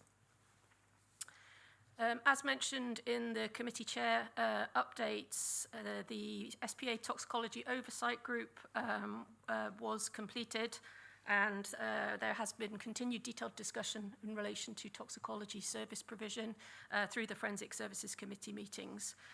We look in detail at the updates on performance, as well as looking at future planning and risk in relation to the provision of criminal toxicology services, and in particular, drug driving toxicology analysis. We await the outcome of the HMICS assurance review into the forensic toxicology provision, which is expected shortly, and that looks at the end-to-end process of obtaining, analysing and reporting drug driving blood samples. There is continued improvement work ongoing whilst we're waiting for the report from HMICS, and a number of areas of improvement across the whole end-to-end system are actively being considered and implemented. The final point I'd like to mention is the work of the Forensic Science Value Steering Group. There have been 2 meetings recently of that group, and this is a group that's looking at how we can assess the value of forensic science within the justice process. We have a partnership approach in place now with the Liverhume Research Centre at the University of Dundee, and we have now an agreement on a particular focused piece of research to look at the value of forensic science, and that is going to be funded by the Liverhume Research Centre. So we're very grateful for the support of the Liverhume Centre in allowing us to progress this particular piece of work. So that's my report is for discussion, and I'm happy to take any questions.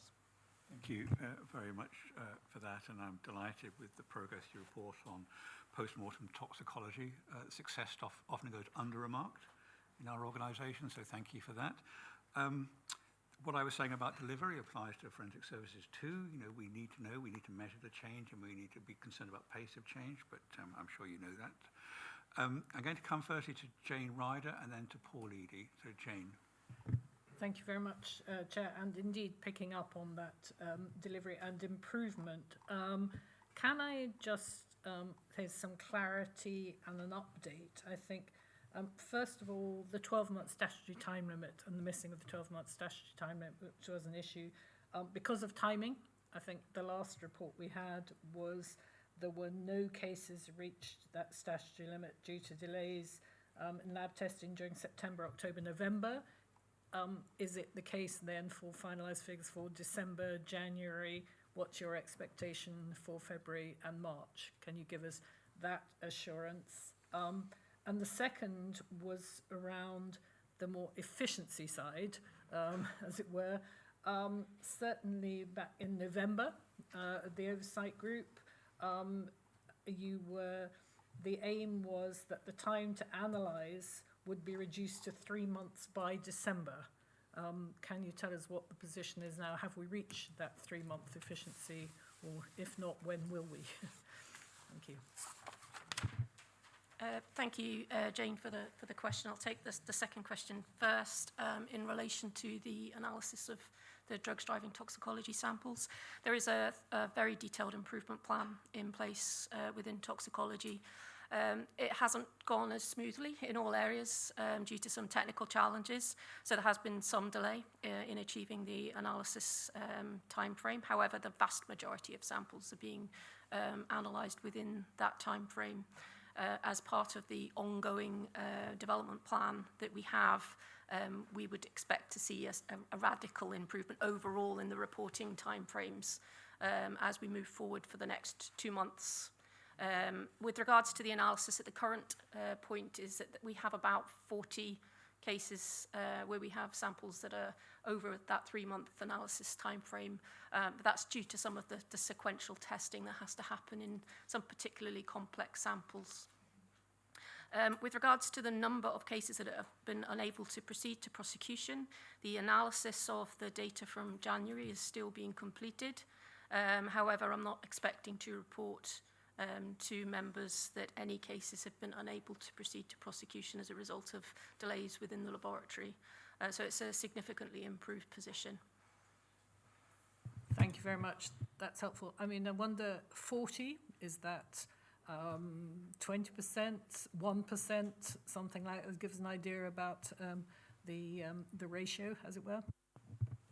Sure. So the unit themselves have analysed over 3,000 samples in the previous year, so it's a very small number. Okay, thank you very much. And can I just, if I may, just commend the work on the value of forensic science, since I chair that working party, and I think some real progress there. It's a really positive outcome. Thank you. Thank you, Jane. Paul Eady. Yes, thank you very much, Chair. And yes, I can endorse that as well, that it's very nice to hear about the award of funding for taking that work forward. Can I ask, the discussion was touched on with the Chief Constable about Lockerbie and the resource impact of the prosecutions over in the United States. Presumably that will be the same for forensic science and forensic scientists supporting that. Can you maybe expand on that a wee bit about what the resource implications may be for forensics on that? So Forensic Services has continued to work on the Lockerbie case over the previous years. We've had various different involvement at different stages of that investigation. We continue to support Police Scotland colleagues with the forensic investigation element of Lockerbie. So there are a number of productions that have been examined. New techniques that have been evolved in forensic services over previous years have been used to make sure that we've got the best possible forensic evidence to again support the policing investigation into Lockerbie. It is one of the cases, one of the unresolved cases which we focus on with our cold case team. So we have around about 20 cold cases that we are working on, and Lockerbie is one of those unresolved cases which we continue to focus on with that dedicated group of people. So I'm loath to put it in such crude terms because it's the price of justice, but how much do you anticipate this costing us? I don't think I can answer that question, Paul, in terms of the overall cost of the work that's already been completed and any further work that would need to be undertaken from a forensic science perspective. So apologies, so how long is a piece of string kind of question? Uh-huh. Okay, sorry. We will continue to do all of the work that we possibly can to support Police Scotland with the Lockerbie investigation. Maybe we should just link that to the answer the Chief Constable gave to Tom Halpin's question. This is unknown as yet, but it's something you can't avoid, and we've got to be really clear. We advocate for it. It's a priority, but we must be sure that the priorities are not bumped somewhere else in policing or in forensic services, so that we just link those two together. Thank you, Paul, for raising that. Any other questions?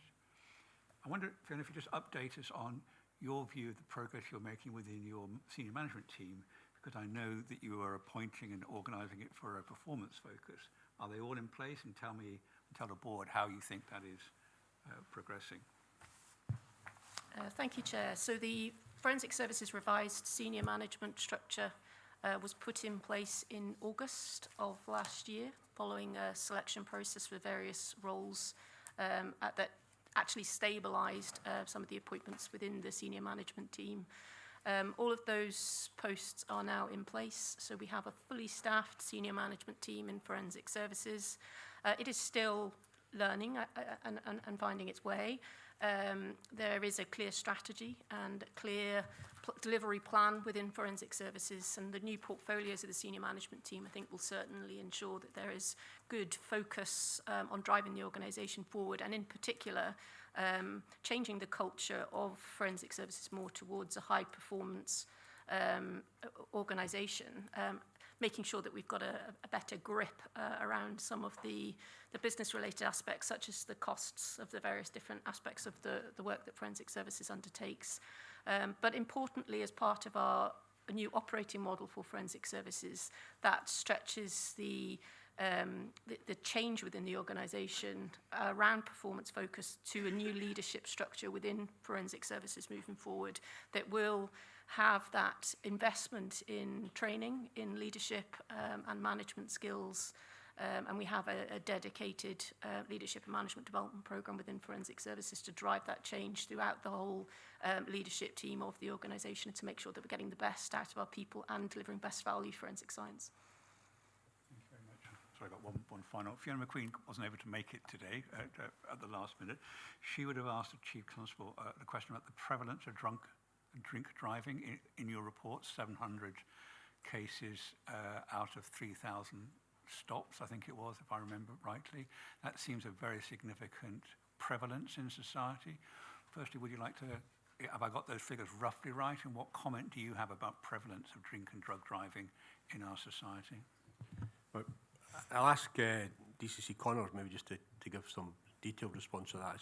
My brief response would be we are very concerned about drug and drink driving. Drink driving actually has been traditionally the change in terms of societal norms and the impact has really been significant. There's been real progress over decades from education, from prevention, from enforcement. So to see that coming back again is very concerning.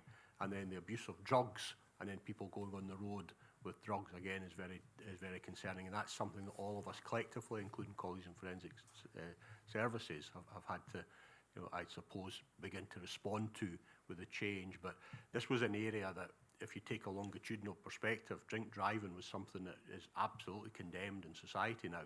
Even 30, 40 years ago, it was unlucky if you were stopped. Nobody says that now. Rightly, it's totally unacceptable. So to see an increase in that arising is a concern. But again, if I may ask Jane just to add to my comments. Thank you very much for the question. Yes, so analysis has shown between 1st of April and 31st of January this year compared to last year, there's been a 5% increase in drink and drug driving offences. I think the road safety policing officers who do the drug white technology, actually they support local officers, and it's very important to be able to have this, to be able to look after public safety on the roads in particular, which I know is a particular focus. If we look at the festive drink drive campaign that was run between 1st of December and the 2nd of January, which gives an idea of some figures, there were 3,049 roadside tests which were carried out. That was slightly up from last year. Proactive intelligence-led campaign to show that the Police Scotland are doing the work that needs to be done in the safety areas. Of those actual roadside tests, 481 were drug wipe tests. And actually the positive outcome rate for that is approximately 52% for that period. And actually, over the time period of April to January, it was roughly 53%, so you can see the comparisons there as well. It's just to remind people also that the actual drug wipe tests are done with cause and or at a serious or a fatal collision. So there are some parameters around where it's worked. So whilst there has been an increase, I think some of that is led to the fact that the technology and the officers are available. They're out on the roads doing their job, and people that potentially previously who would not have been caught because they didn't necessarily show any signs of impairment are now being brought to justice as a result of this. Once the roadside test has been completed, there is obviously then blood work and further work that needs to be done. But I think actually it's a small increase, but I think it's a positive that we actually now have this. So people who would have evaded justice before are now being captured in this. When you say 50%, is that 50% of all tests result in a positive? Is that 50% of the drug wipe test carried out, yes. It then has to go to the forensics aspects that come post that. So that's the indicative test at the roadside. But the prevalence, it's important caveat is they are with cause. So it's not random, it is with cause stops. So, yes. Okay.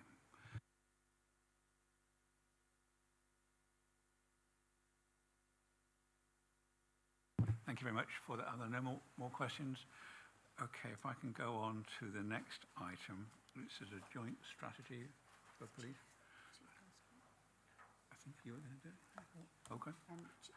Chief Constable's going to lead on it, Chair.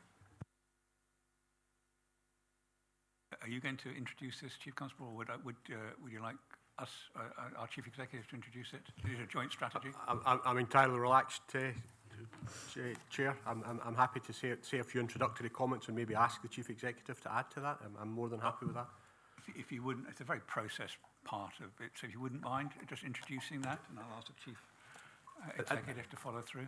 So we're inviting the authority to approve this draft of our joint strategy for policing to go out for a formal consultation process that's, I think, going to take a 6-week process. I think it's a little bit of background to this about where this strategy has come from. That another consequence of having the single police service, that policing in Scotland never had a strategy until Police Scotland was created. And in the early years, this was one of the, as we developed and around about 2015, 16, 17, this was the serving a changing Scotland.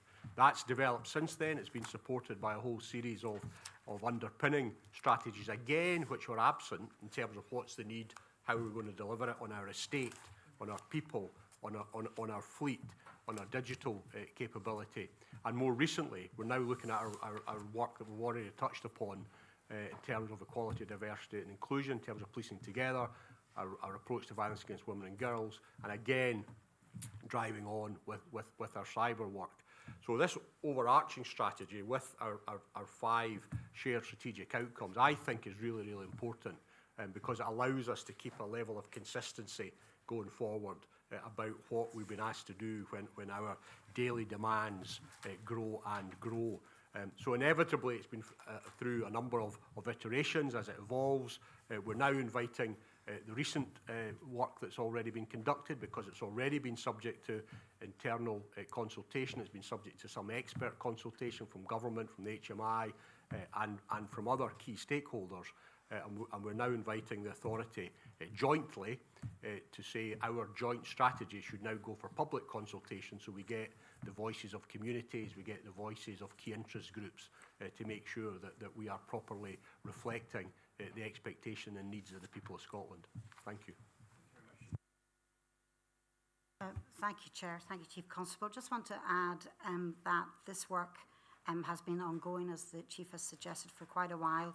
There's been extensive consultation with key stakeholders. We were hoping to go out sooner, but we were waiting for confirmation of the strategic police priorities from the Scottish Government, which are now, that has now been confirmed. So we're now in a position to go forward to consult on it. I think it's page 9, which is the plan on a page, summarise it very succinctly. And we're just waiting to get response now from the public before we come back for a final approval of the board. But as I said in my report, Chair, this Director McMahon led in this in Police Scotland side, supported by strategy staff within the SPA, and it's a very good example of collaborative working. Thank you very much. I agree with that. Can we ask you, are you content to approve the next stage, which is to go out to consultation? I just add my thanks to the teams who've done this. I think having a joint strategy is absolutely critical, and having an outcome base is a key ambition for both the Chief Constable and myself. So thank you for that.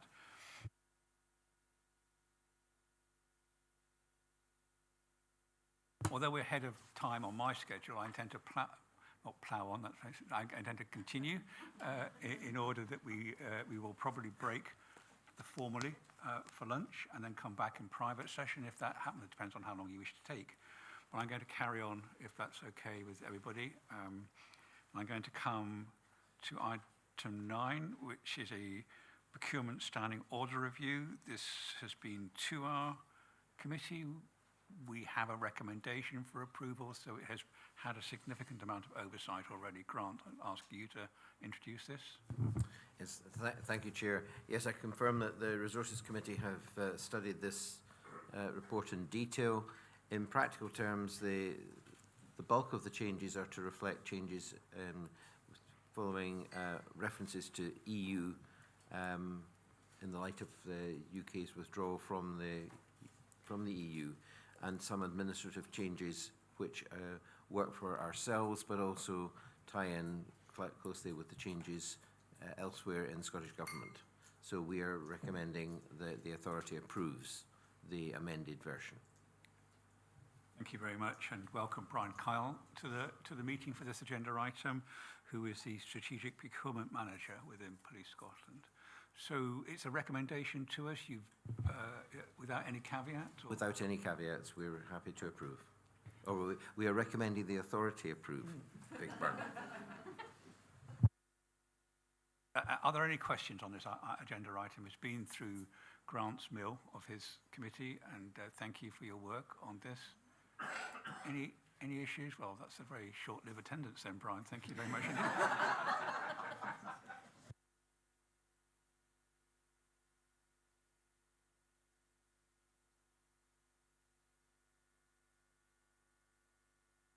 Introduce Katharina Casper. Firstly, even through this meeting, there's been a golden thread about the issue of leadership and leadership training, complaint handling, and then legal challenge within Police Scotland. I think what we've been hearing and has been assured by Deputy Chief Constable Fiona Taylor, that first part, the leadership addressing the management of people, is the critical first part of the golden thread. And then Jane will tell us when, and has told us, we see when that goes wrong. We see it in her committee on legal challenge to the work. So just firstly, last year I asked Katharina Casper to take over chairing our complaints and conduct committee following the very effective work of Alistair Hay. Now, the purpose of the committee is to provide assurance to us that the authority has suitable arrangements for the handling of complaints about the SPA, its staff and senior officers, and to monitor handling of complaints undertaken under the auspices of the Chief Constable. And the committee has driven greater openness and transparency in the oversight and monitoring, and I hope that will continue and accelerate. Just want to say something about police officers, which I know senior police officers would absolutely understand, have taught me this, but it's important that we all say this and articulate it. Police officers are held rightly to a higher standard of behaviour in both their private and in their work than the general public, due to the nature of the jobs and the powers they have and they hold over us as citizens. Misconduct by any police officer erodes public trust and confidence in policing. If a single police officer is found to engage in misconduct, it could create the perception that the entire service is untrustworthy. Misconduct by police officers will also have potentially a negative impact on the morale and reputation of policing. That's why this is a critical issue for us, and I know it's been reflected back from the leadership of DCC Taylor, a critical issue for her under the direction of a Chief Constable. There are very extensive internal and external review mechanisms in place to ensure that misconduct investigations are conducted in a fair and impartial manner. And we heard at the Movember board the positive views from the Independent Police Complaints and Review Commissioner about the processes. Third-party endorsement, very keen to have that expressed publicly. So thank you, Katharina. I've asked Katharina as chair to go through this issue rather than the details of the report and give the assurance she receives as the chair of this critical committee for us. Katharina, thank you. Thank you very much, Chair. Just to continue from what you've just very kindly introduced, I think, I see the role of the Conduct and Complaints Committee basically fourfold. So I think there's about 4 areas that we focus on to ensure that the scrutiny we provide is truly in the public interest. One is around the management of complaints by Police Scotland. So we look at how Police Scotland manage the complaints and the arrangements that are associated with that.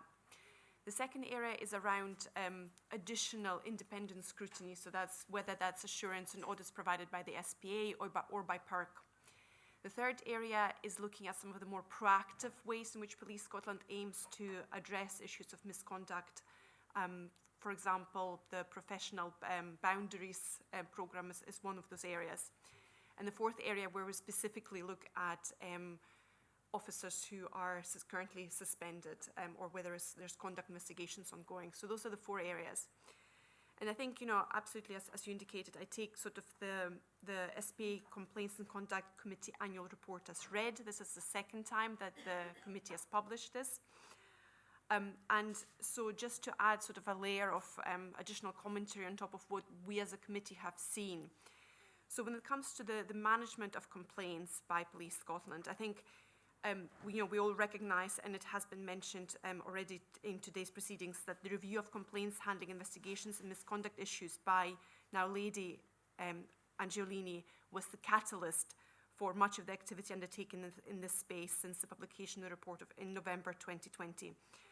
The policing system has been addressing the recommendations, and Police Scotland in particular has delivered significant business transformation and service redesign. For example, the key example of that is the National Complaint Handling Operating Model. And we have already started to see the improvements in complaint handling processes and increasing transparency within the space.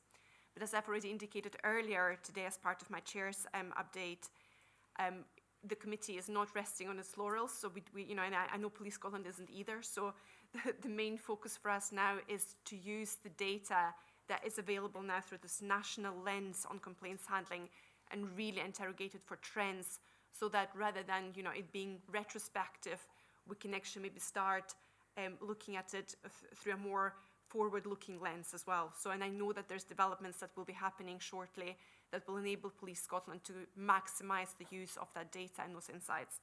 So that's incredibly important. And also just to say that we know, again, by the Scottish Government has underscored the progress that has been achieved in the discharge of the recommendations of that review. So we are now heading full steam ahead towards the Police and Complaints and Misconduct Handling Bill. So that'll be the next phase of the really important work in this area. And again, the committee will be fully informed and fully cited in what's happening in that space. With regards to the audit activity, so again, this is where we are building on the work that we have already started around our joint audit activity with PERC, and I think that will only become much more important in the future as well. And there is some other additional audit activity that the SPA are also undertaking. So that is providing that independent level of assurance. And that will continue to become that will continue to be quite important.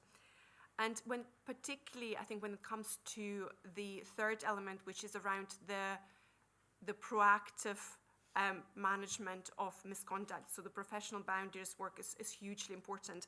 And again, the Chief Constable has already mentioned today the review of complaints and conduct matters with a sexual element that was undertaken. So the committee has received an update on that in May this year and in November this year as well. And again, we really welcome the commitment that this work will be extended, and in fact that it will be extended further to cover not just sexual misconduct matters, but potentially domestic matters as well. So again, that's a hugely critical development. And also the work around the continuous integrity screening. Again, I know there's a paper coming right after this, so I'm not going to go too much into that. But I think these are some really, really important developments. And I think everybody recognizes that although we have made substantial progress, our work is not completed. And so as Police Scotland continues to progress the recommendations, the committee will continue to monitor and to provide that independent oversight. Thank you. Thank you very much, and welcome to the board, ACC Spears. Thank you for joining us. Play a critical role in this delivery of these functions within Police Scotland and advice to our committee. I'm very grateful for both of those. I'm going to come to Katrina and then Michelle. Thanks, Chair. Thanks, Katerina, to you and the team that have put this report together as a member of the committee. I've found it very, very valuable and interesting. So my questions are around the professional boundaries area, and to some extent we've kind of touched on some of this already today. So, for example, and acknowledging the value of the work being done in the area of violence against women and girls, as previously discussed, it is obviously vitally important that men take a proactive responsibility and engage in this area. But in terms of public assurance, I guess what my question is, given that for some, there is a perception that all police services are fundamentally misogynistic and racist, can we please expand on the assurances that the committee has received, and specifically around that those who are leading in the work are lived experience informed in all areas, so not just misogyny, but also in terms of racism or discrimination of any kind.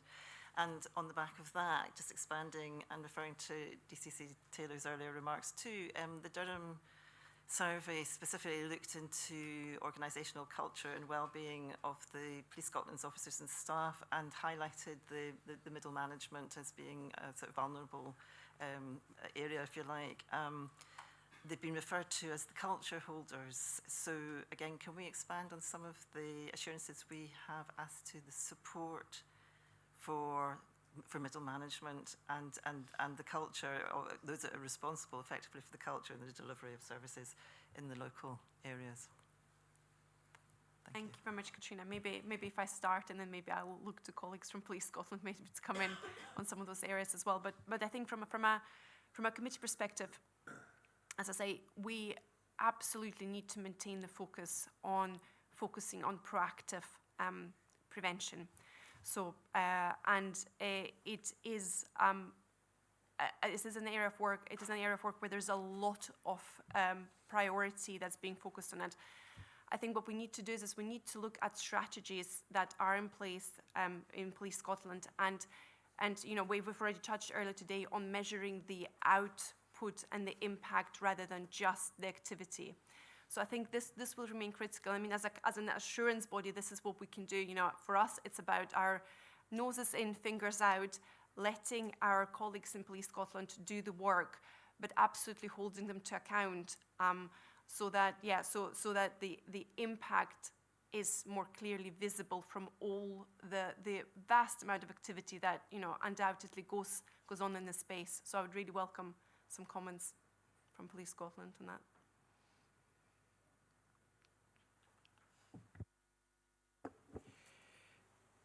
Katerina, thank you. Katrina, likewise. I'll maybe say a few words, if I can, and then pass over to my colleague ACC Spears, who obviously, you know, is our lead member of the exec for a lot of the work that you've described this morning. I think the point about overall organisational culture we've already picked up on. We've touched on this morning, and I know Alan will say a bit more about that in the continuous integrity screening paper, which will come along and talk to shortly. I think the point about lived experience is really important, you know, and that's why our diversity staff associations are so important. And I should have said that earlier when I was responding to Michelle, that actually the value that we get from speaking to those who lead our non-statutory staff associations, whether that's SEMPER or the Disability and Carers Association, is absolutely fundamental to helping us understand whether organisational policy is actually having the effect it needs to have within the organisation. And it's absolutely fundamental, and it's key that we continue to support those organisations and listen to what their members are telling us. The point about first, second, third line managers, again, I think we've already touched on this morning. I think it's absolutely key that we spend and we expend the time, the effort and the money, quite frankly, to devote to those colleagues to ensure, actually, as I said earlier, that they understand what we require of them, but equally they understand what they can ask of us as an organisation to support them in doing what is a very, very tough job. And we've all heard the Chief Constable talk previously about just how relentless policing is. And my goodness, our first and second line managers take the brunt of that. You know, particularly Alan will talk, I'm sure, when we talk about the vetting paper. I think I'm right in saying, Alan, some 40% of our officers have less than 10 years service. You know, so the demands that places on first and second line managers to ensure that we are inculcating an appropriate culture within shifts, within teams, so that those younger in service officers can actually go out and deliver the service into communities that we need to deliver is absolutely fundamental. The last point I would make, Chair, before I hand perhaps the mic over to Alan, again, Katrina, it comes back to your point about lived experience. Some of the work that Malcolm's been leading in terms of tackling sexism and misogyny within policing in Scotland involved a survey. So we are actually asking colleagues to come forward. You know, we're not asking you to tell us what policing in Scotland is like for you through a translator. We're asking you to come and tell us what being a woman in the police service of Scotland in 2022 is actually like.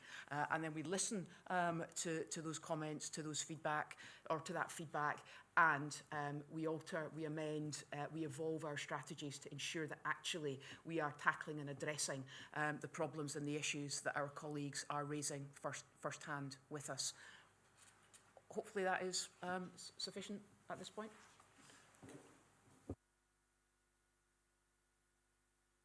Please. Could I, with your forbearance, just add something to what colleague Fiona has just said in relation to your assertion at the start, Katrina, that to some people, you know, policing perhaps is sort of fundamentally misogynistic or sexist. I mean, I think we see it very clearly in the commitment that's consistently been laid out is that it's a replication of what we see in wider society. And actually, we are an exemplar as an organisation in the way that we are seeking to tackle that, to take that leadership role out into wider society in the campaigns that we've already spoken about in terms of tackling violence against women and girls, but in the work that DCC Taylor just mentioned that we're doing internally. Now, as a part of that, and it comes through in some of the later debate, I think, and specifically around about the work that we've led on insights into sexism and misogyny, which I think there is a plan to bring through into a committee in the near future in the SPA in more detail for a discussion.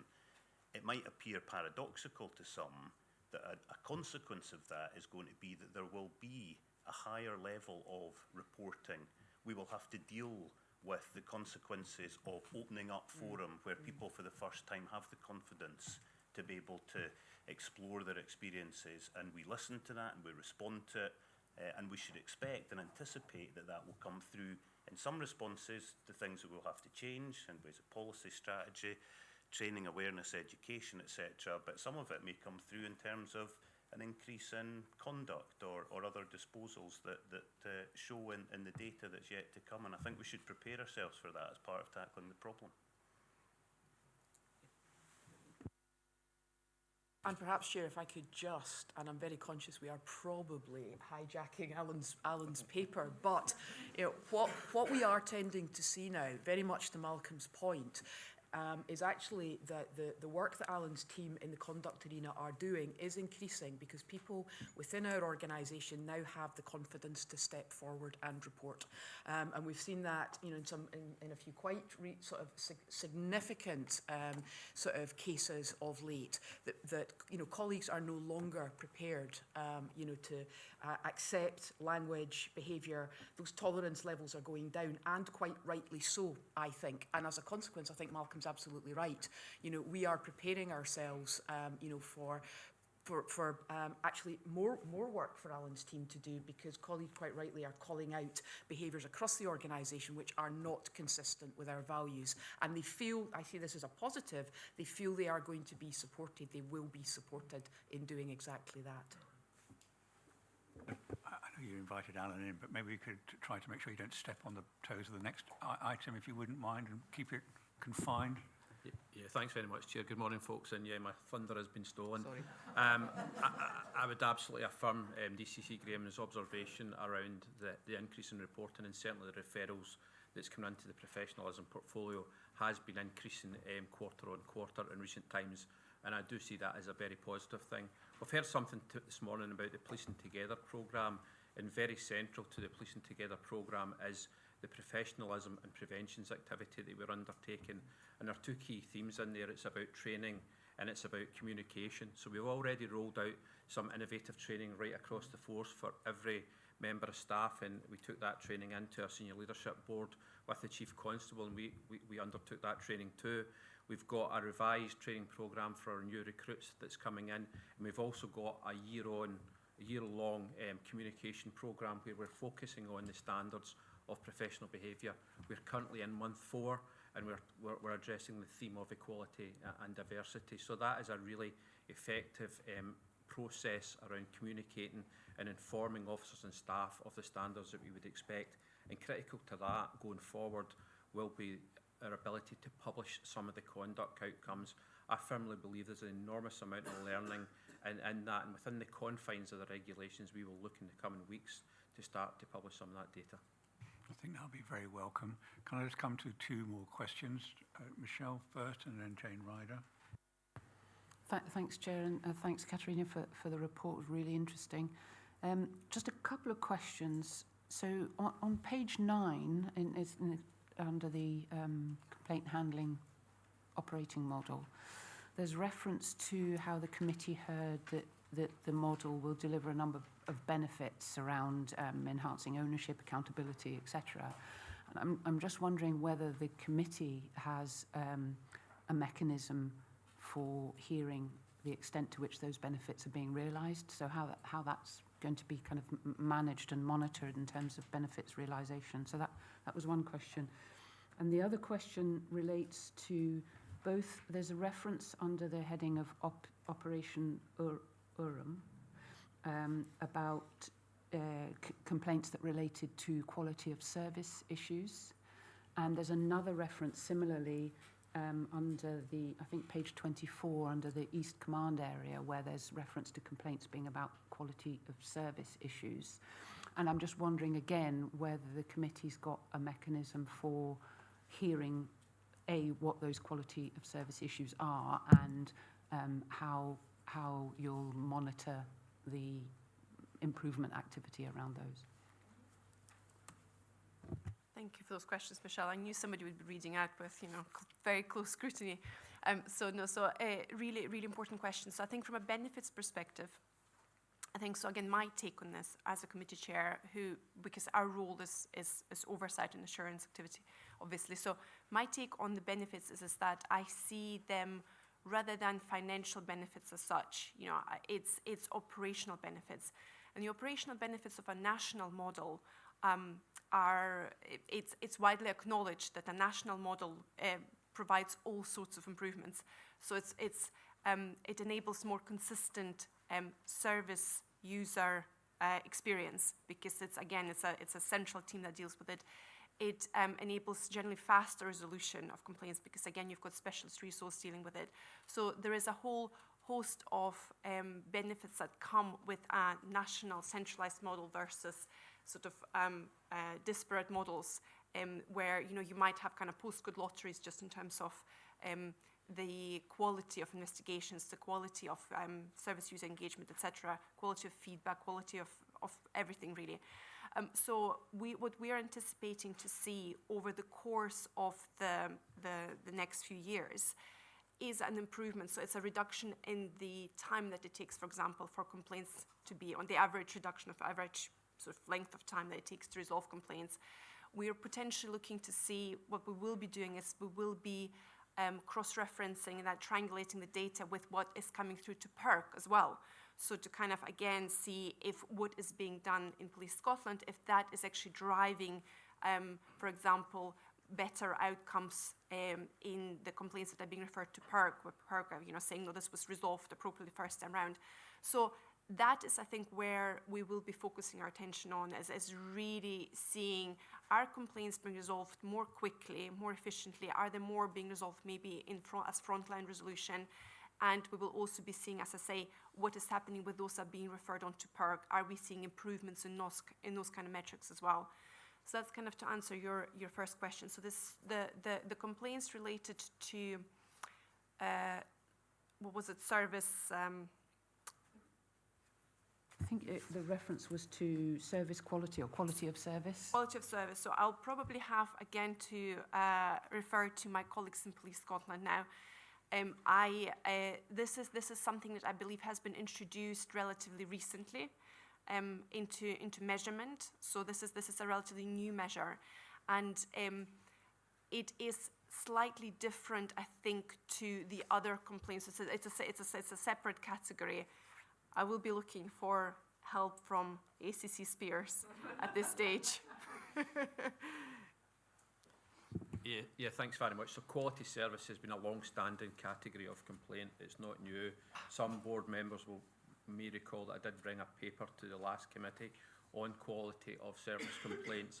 They are large because they cover a broad range of matters, and that sometimes is down to public's expectation of the type of service that the police can expect, and those are matters that we would look to resolve really, really quickly. So it could be instances where a member of the public may have expected to see the police arrive quicker and take a particular course of action, and if their perspective is that's not the case, then we would record that as a quality of service complaint, where it's less against the individual and maybe more around the process and procedures. So those numbers are relatively high, and we scrutinise them on a monthly basis. Thank you very much. Can I come to Jane Ryder, please? Thank you very much, Chair. I think more by way of comment perhaps than question, but on the handling and the management, I welcome that commitment to timeliness. So I think somebody had mentioned Baroness Casey's review, and actually the timeliness issue was one of the main themes of her interim report, so I welcome that. On the professional boundaries, it really picks up what has already been mentioned. Of the 410 reports, one would expect that to come up, but that to rise, I think, but that is your baseline. And you will not have the figures, I suspect, at your fingertips, but I think I will be interested in what the ratio of reports to legal claims to criminal convictions is, and how that changes or not in the future. So just simply a marker, as it were, for that 410 baseline. Thank you. Okay, maybe Katharina can pick that up with the DCC Spears and see if we can have a report to the committee on that. Are there any other questions at all? I was actually reading the other day that there are 100,000 complaints in the last financial year against GPs, and satisfaction with GPs has plummeted from the kind of early 60s to the 1940s. We got the early 40s, late 40s. So what I'm trying to say here is we hold policing to a much higher standard than the general public in terms of conduct, and that must be something both the senior officers, which I do pursue, and we are very interested in that. I am interested to see how it goes when Malcolm Graham says we would welcome higher numbers of complaints to us because we have a more open system, and how that is then reported and managed. Because that is a difficult one to deal with when complaints are rising. I have the same view as you. The more open your process, the more open you are to complaints, the more you're able to actually elicit confidence of your staff and confidence of the public. I wonder, before we just leave this subject, Katharina, I could ask for an editorial from DCC Fiona Taylor. Malcolm said he thought that the work on violence, I think it's work on violence against women, was benchmarked very highly against other police services. Can you give me any indication of your professional view about how we handle complaints in Police Scotland compared to how you might see they're handled elsewhere, or Alan might? I know it won't be factual, but I think the board would welcome your views about your assurance. I think as Alan sits and has colleagues who sit on the National Police Chiefs Council committees, Chair Alan may be best placed to provide that overview. Yeah, thanks very much. So we are engaged with a number of UK forums around complaints and conduct-related matters. Processes in different parts of the UK are very, very different in terms of the handling of complaints. Across England and Wales, IOPC have a critical role around complaint handling, which is fairly different from Scotland. What I can be confident of is that the challenges that we face are very similar to the challenges across other parts of the UK. And I think a move towards a national complaint handling model that Katharina highlighted and was recommended by Lady Eilish has given us the opportunity in the springboard to create a much more efficient and effective manner in which we can handle and resolve complaints, which is vitally important. Thank you very much. I'm going to leave it there. Oh, sorry, Katharina, you want to come back? Yeah, no, just really briefly. Again, I think something which we've discussed with colleagues across the authority is also that there's work, while it does firmly sit within the complaints and conduct space, there's also very strong linkages into other committees of the board as well. So, for example, some of the work that we've just heard about staff feeling more confident to challenge certain things. Now, not all of them will necessarily be recorded as complaints, again, because it's internal. Some of them will be going through the HR route potentially. So there is an overlap there with the People Committee. And then also similarly, some of that activity which starts off as a complaint or a conduct matter will make its way through to Legal Committee as well.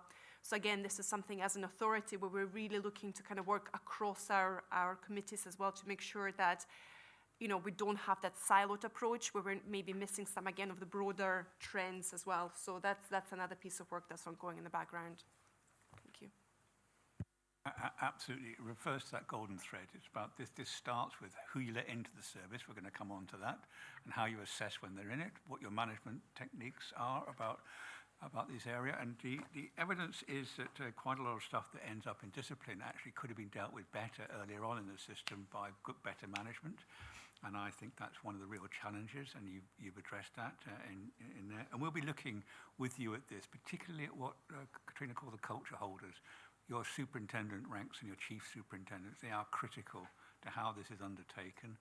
And we look forward to more conversations about how you are improving training and leadership within Police Scotland. Thank you very much, Katrina. It's very important that we had that view from you as the chair. Thank you very much for doing that.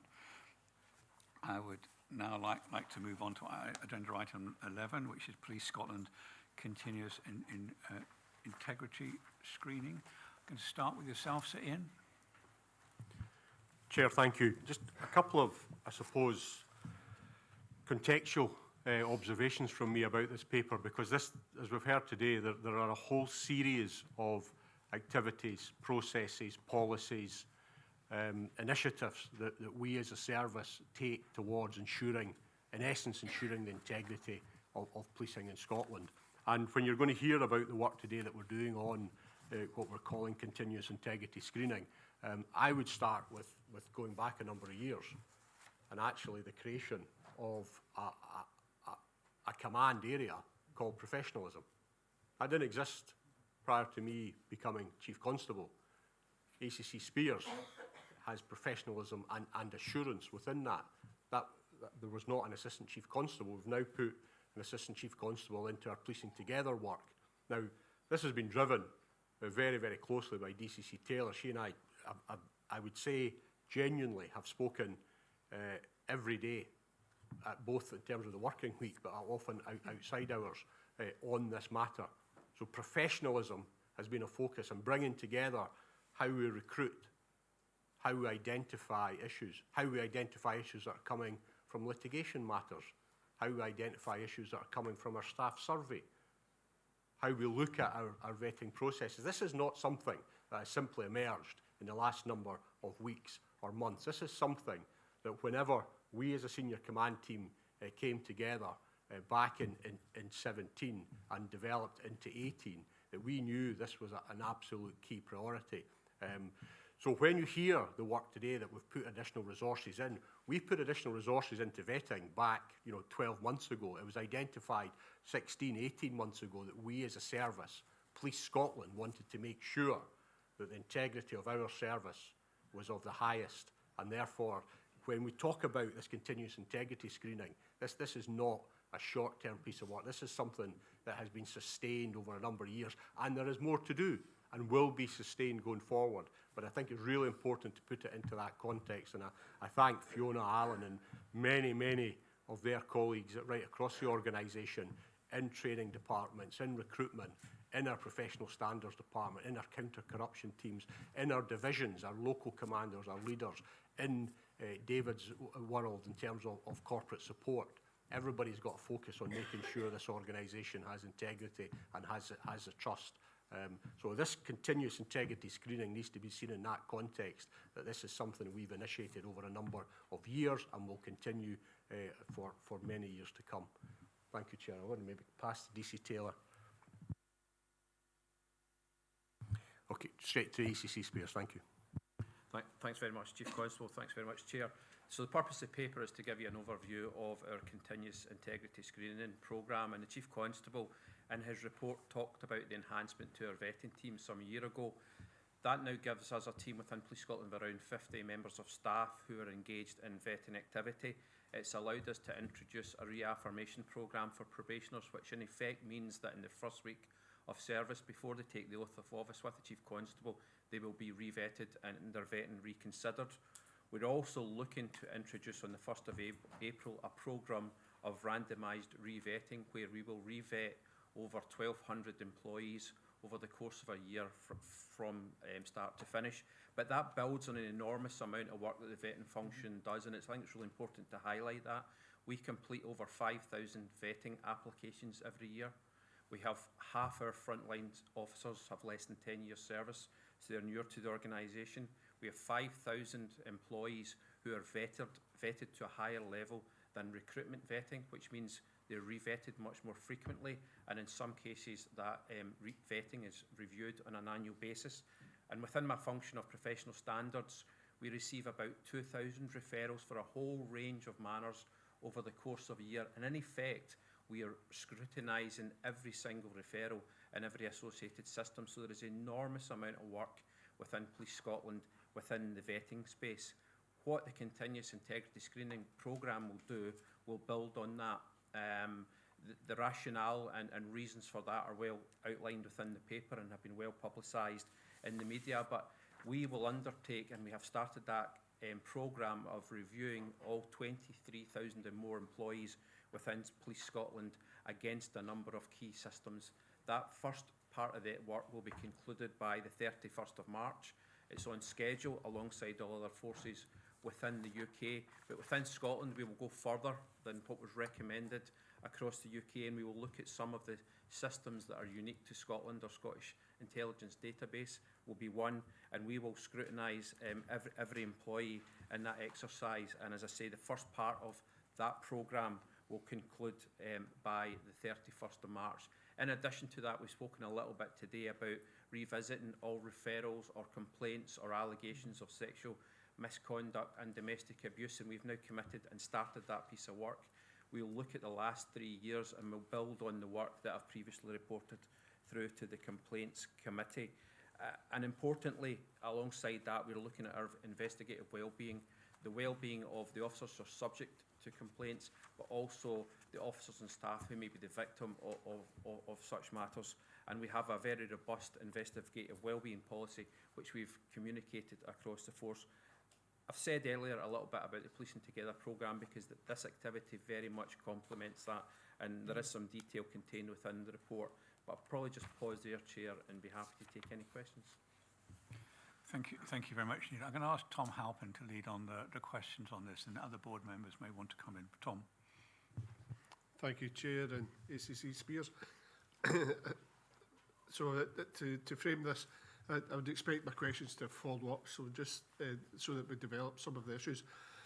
The commitment across the leadership and the organisation, etc., is absolutely there. It's clear the amount of work ongoing, the statements, the utter condemnation of predatory behaviour, the systems that are in place, etc.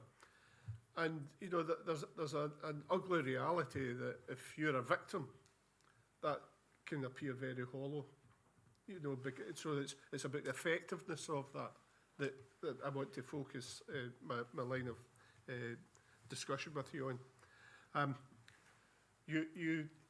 So you've got all these pre-checks, etc. So how many people fail that, etc.? What's the experiences coming out of that?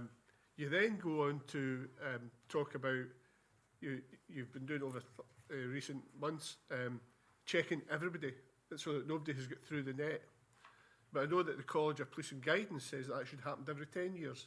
But you're not promoting that. You're saying that you'll approach it by randomised samples of 1,300. 1,300 is 3 to 5% of the workforce. And so what's the confidence rate of that? That your people are not slipping through the nets? Should we be doing that full pool every 5 years or something as a secondary net? So my question to you is, what assurance could you give us about the effectiveness of the system that is in place and the confidence that nobody will slip through the net? Thanks very much, Tom. I guess taking your first observation, which was around failure. So in terms of our vetting of new employees, whether it's recruits or members of police staff, we see about 40% of those applicants would fail. So this week we welcome 189 new recruits into the college. To achieve that number, we vetted 270 potential recruits. So the level of vetting at that space is particularly high, and we are going through a great number. There has been much said too about the programme of 10-year revetting. I think there's a recognition that on such a programme, everybody will carry on with their business for 9 years, then going into year 10, realistically, we'll think I'm due a revetting. What we're introducing is obviously a randomised programme, but when you consider that we have 5,000 officers and staff vetted to a higher level, which means we're looking at those vetting checks every year, we have over 2,000 other referrals into PSD, and we're scrutinise them from a vetting perspective as well. I would probably suggest that Police Scotland currently are doing far more than anything that could be achieved on a 10-year rolling programme. Thanks for that. And I've no doubt most people are not involved in this on a daily basis would be surprised at the level of people who don't pass vetting, particularly recruitment. And that's a real indicator to the risk that the organisation faces of the workforce, because they continue to be socialised in the same issues that cause that number to fail at recruitment. So there's a risk of that them going back the way at that time, so that the importance of that continuous sampling is really crucial. And I also took comfort from the fact that you still have, I believe it's a gateway for people to refer risks in, or themselves in, even if they've been compromised, and that's ongoing there. So the fundamental thing here is that the College of Policing is saying everybody is done every 10 years, but there's a chance here that somebody doesn't come up in the random sample. And okay, we're starting from a point where everybody's being done at the moment. I think, am I right in saying the confidence rate, statistical confidence rate of that sample size is about 95%? That's 5% of an organisation of 23,000 is not so sure.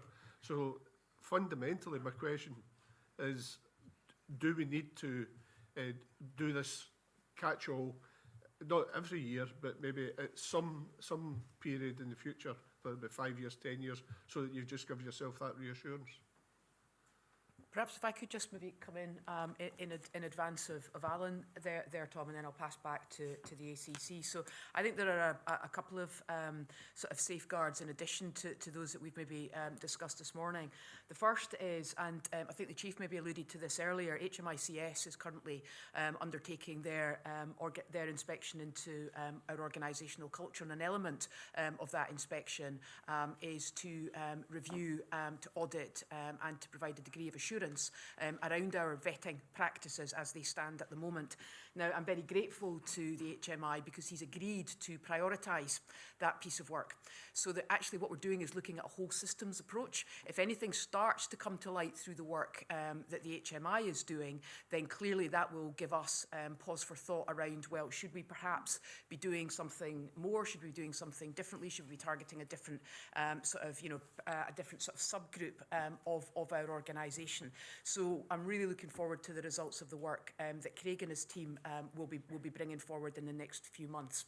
The other thing I would say is that the work that we're doing around that bigger piece of work around continuous integrity screening, where we push everybody in the organisation back through national databases. Again, if there are trends or themes which begin to emerge from that full service piece of work, that again will give us opportunity to revisit, to revise, or indeed to have confidence that 96% figure that Alan and colleagues have kind of alighted upon in terms of that that sort of randomised annual 1,300 sort of dip sample gives us. If we need to go back and revisit that, then we absolutely can. So we've got a number of other kind of checkpoints, if you like, assurance points that we can use just to ensure that they're validating our thinking. And I can absolutely assure the board that if something comes out of that that is new or is concerning, then we will absolutely take note of that. That's really reassuring, so thanks for that. And certainly we welcome further reports to this, particularly once the HMI's review. Culture and education are key to this, so culture in particular is significant. You also talked about the 5,000 vetted posts, designated posts, which have a higher level of vetting. Could you give us some reassurance around that? Is everyone in those posts vetted? So again, as part of the activity under the professionalism programme, Tom, that's something we're looking at. So we're reviewing within Police Scotland right now what posts should be designated, and are the people that are in those posts currently vetted to the right level. What I can categorically confirm is that we've got 5,000 employees vetted to higher level, which means they're going through more frequent checks on a much more regular basis. Sorry, Katerina, thank you very much. Thank you very much. I just wanted to go back to the continuous screening programme, so continuous integrity screening. Because I think, when you screen, because that's different to vetting as well. I think there is sometimes a little bit this sort of misunderstanding. Vetting is obviously much more intrusive and much more extensive. And then what we're talking about now is screening names against databases. Now, sort of from a different life sort of experience, I know that once you start screening names against databases, you will inevitably have levels of alerts that are coming up. And I think what is really important within this piece of work is how transparent the discounting of those alerts will be, or you know, because obviously not every alert will be potentially relevant, or where, you know, will signify that a member of staff or an officer is posing a risk. So I think that the discounting of alerts and how that's approached and how the results are reported, which I'm expecting to see in the Conduct and Complaint Committee, but I think that will be quite critical in ensuring that this measure gives the extra level of public confidence. So that's my first point. My second point is, it was a fantastic second point, and I think I have just about lost it. So, whilst let them answer your first point, and maybe you can recover your second point. Thank you. Yeah, thanks very much. And again, you're slightly stealing my thunder because I'm coming to your committee next week, and what my commitment at the committee next week is to undertake is to bring the findings of the continuous integrity screening exercise to the committee. In the same way, when it was approved by the Chief Constable at our Senior Leadership Board, there was a commitment I would report back to the Chief Constable through that board. I think the one thing that I've said, going back to your question, Tom, was whilst the screening exercise will finish on 31st of March, there will be a lot of activity beyond that, and whether we think this is an exercise that should be completed regularly, it could be determined by the findings, and for every finding we have, we will consider it on a case-by-case basis. I have recovered my second excellent point, so thank you for giving me the time. And I know it probably feels a little bit like we're kind of covering ground we have already covered today, but I think, again, so when we look at what has happened in other police forces, with regards to some of the officers who have been found, you know, of horrific crimes, they may or may not have come up on a database through screening, but retrospectively, there were rumors within the organization. So some of those individuals had nicknames, you know, so obviously whether or not they were on a certain database, there were potentially some more informal indicators there that maybe the contact wasn't quite right.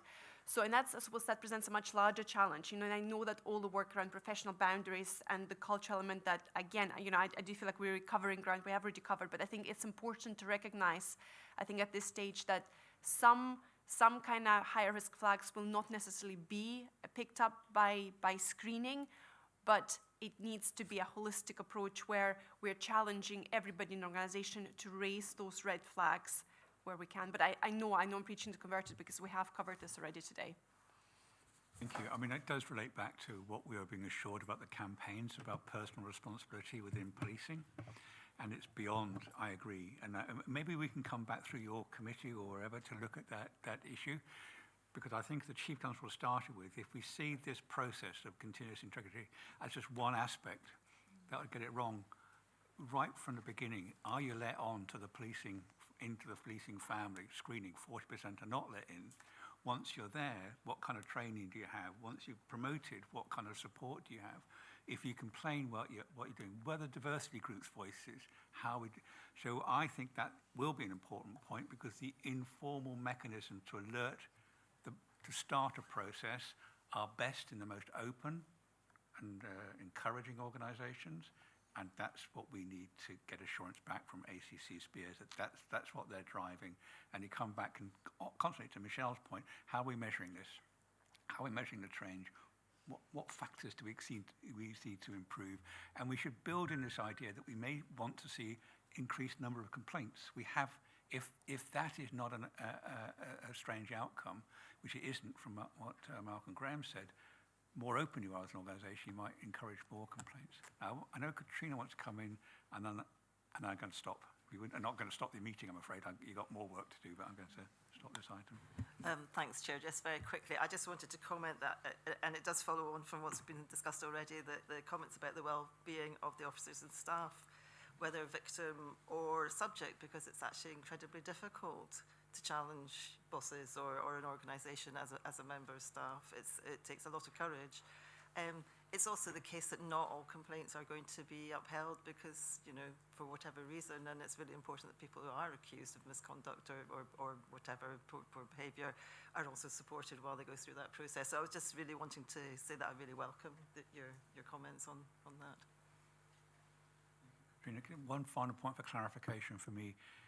When this screening takes place on national databases, is there an obligation of the database holder to actively report in about a member coming on to their database who they know is a police officer within Police Scotland or a member of the staff? Do they have to report back to you, or are you expected to wait until you ask the question? So there's a piece of work getting done across the UK, given that the Police National Database is one system. So that initial piece of work is being done on behalf of us. And in parallel to that, we're looking at our own systems. And when those results come back, we will start to review them on a case-by-case basis. So the Police National Database is fed by numerous other systems.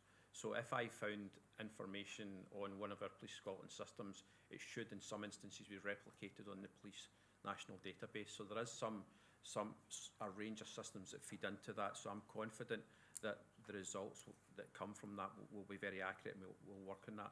I'm not entirely sure, Chair, that I've got your question, but hopefully that helps you a little bit. I'll ask Katrina's committee to pursue it and probably articulate the question better at their committee. Are there any other questions? Thank you very much for that and bringing that paper and for that discussion. Very grateful for that. Next item is financial quarterly reporting.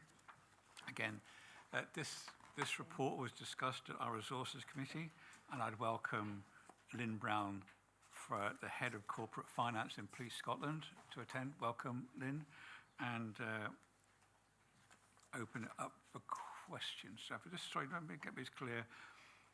This has been through our resources committee, so before I open up for questions to you, Grant, do you want to give us some guidance from your committee's point of view here? Thank you, Chair. This report has indeed been discussed in some detail at the Resources Committee. We looked at it in relation to year-to-date and projected outturn to the year-end. So we're looking at it in the three different compartments, if you like, of revenue, reform, and capital. As I mentioned to you earlier in this meeting, the capital forecast requires a significant amount of work to land everything by the year end. That's not because of any lack of work. A huge number of contracts have been placed to actually obtain all the services, goods and services required. But as we all know, in today's world, there are some supply challenges that affect every organisation, which is one of the reasons why we are keen as a committee to see the actual spend profile on capital to be earlier in the year to avoid the high level of spend in the last quarter. But these are the points that I thought really came out of the actual discussion at the committee.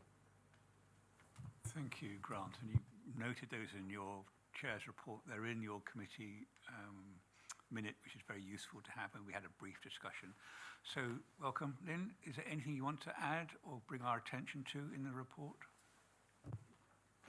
Yeah, I'll probably just pull out a couple of points just for awareness, but yeah, key point being it's been discussed in detail at Resources Committee as discussed. So probably just in terms of revenue, when that was previously reported, it was heading towards red. It's just to say in the quarter three forecast report, after the work that's been done there, that is now amber, and that will continue to be reviewed as we move towards the end of the year, as obviously if there is any unknown items, that is starting to materialise as we move forward. But just in terms of the quarter three forecast, all known material threats are built into that forecast, so we don't see any significant risks from now to the end of the year. The other thing just around revenue I'd like to call out is that the Operation Unicorn costs have been fully funded. We've got confirmation now from UK Government. So that's a welcomed correspondence, because that was obviously a topic in Resources Committee previously. So, yeah, full confirmation of full funding for that. Capital already been touched on. So, yeah, still significant spend to go for the remainder of the year. But we are now in a daily cycle of capital management. There are plans in place. We're confident around delivery, as reflected in the report. It's signposted as green. So, yeah, we'll just continue to monitor that with our budget holders, business areas, etc. And if anything did come to light that would put the delivery of the capital at risk, we would obviously look at that right away and look at alternative actions, levers, etc. But like I mentioned, capital at the moment, plans are in place and confidence in delivery is high. And then revenue reform, I've got nothing specific to call out in that, other than that the deliverability has moved to green following Scottish Government approvals. Before I open it up to the committee, just to commend the team on the clarity of the reporting. The financial dashboards have been improved beyond recognition in my 5 years on the board, and they make the job of explaining what you're doing and analysing and then holding to account what you're doing so much easier. So many congratulations to all of those who have been involved in that. It has been transformative. It really has, for a layperson like myself, to look at a £1-point-something billion budget in this clarity, and allowing the Resources Committee to do the deep dives they will do when they have these issues. So on that, can I ask any questions from board members at all? Of course, David Page. Thanks, Chair. I just want to flag to board members that although we've reported that we're going to be on target to hit the budget this year, it's not at some expense, specifically around maintenance. So one of the key things we've had to do during the middle of the year is curtail our maintenance program quite severely. So all we're doing now is effectively P1 and P2 repairs on the entire estate. Now what that means effectively is if it breaks, we fix it. If there's a risk to maintaining our health and safety obligations, we'll fix it. If there's a risk to like the security of a police station, we'll fix it. But all of the other repairs that we need to do, we can't afford to do because we just don't have the money now to operate within the budget. It's not the first time we've had to do this. We flagged a couple of years ago, the condition survey pointed out that we needed hundreds of millions of pounds to bring the estate up to standard. We've never had that money. So what we're doing is continuing to put band-aids on everything. But unfortunately, as the Resources Committee is aware, if you keep putting band-aids on, eventually they fall off. Effectively, if you don't fix the leak in the roof and you put a band-aid on it, then the roof falls down. So that's where we are, and that's where we're going to be going into next year in terms of our ability to invest in the estate. We'll be restricting it down to pure health and safety and pure security, which means the overall condition will continue to degrade, and that has an effect on well-being because obviously no one likes to operate in those types of environments. So yes, we're going to hit budget, which is well done to everyone who's a budget holder, but it comes at an expense. So I just wanted to make the board aware that this is not an easy journey at all for any of the officers and staff that operate in our buildings. Thank you. Thank you, DCO Page. I think you've made that point on a number of occasions. I suppose the point to ask your advice about is disposals of property and whether they come back into the system just for property, or whether they're dispersed across the estate, or whether they had to be handed back. So a virtuous circle will be you have surplus properties, you sell them, you then invest that in your existing estate. Is that what happens? And will that be accelerated over this coming year or two, that disposal and reinvestment? We have a continuous programme. We obviously come to Resources and the board on a regular basis to seek approval for disposal of assets, which we do, and we then reinvest that money back into the service. We've had a discussion ongoing for some time now about we just do not have the money to maintain an estate the size that we do, and therefore we need to shrink it if we're going to bring the estate up to the kind of standards that we want it to be in. It also links into the size of Police Scotland and our operating model, and because of the settlements, we're having to look at the size of that. But we have a project called Falcon at the moment, which is looking at better utilisation of space. Some of that is a benefit, if you like, of the transition of how everyone had to work during the COVID period, because obviously we moved to a much more remote working basis because we were forced to do that. But that does bring a benefit in itself in the sense of it proves systems and enables people to work in a different way. That changes the footprint. That change of the footprint is no different to what's happening in local government and central government at the moment, where they've got office space which is underutilised. So we are looking actively at trying to better utilise the office space that we do, and that will probably generate additional buildings that we could look to sell off effectively. You and I discussed this week or last week shared services and the ambitions for shared services. I think that's part of this mix. Although you will keep on telling us about the lack of investment in, and I think that's quite right that you do the Band-Aid, we have to find a strategic answer to this. Part of it's disposal, part of it's more capital, part of it is shared services for efficiency. Again, it's a delivery all through this year and beyond that. That's critically what we have. You have a very good plan about how to do this. We need to deliver.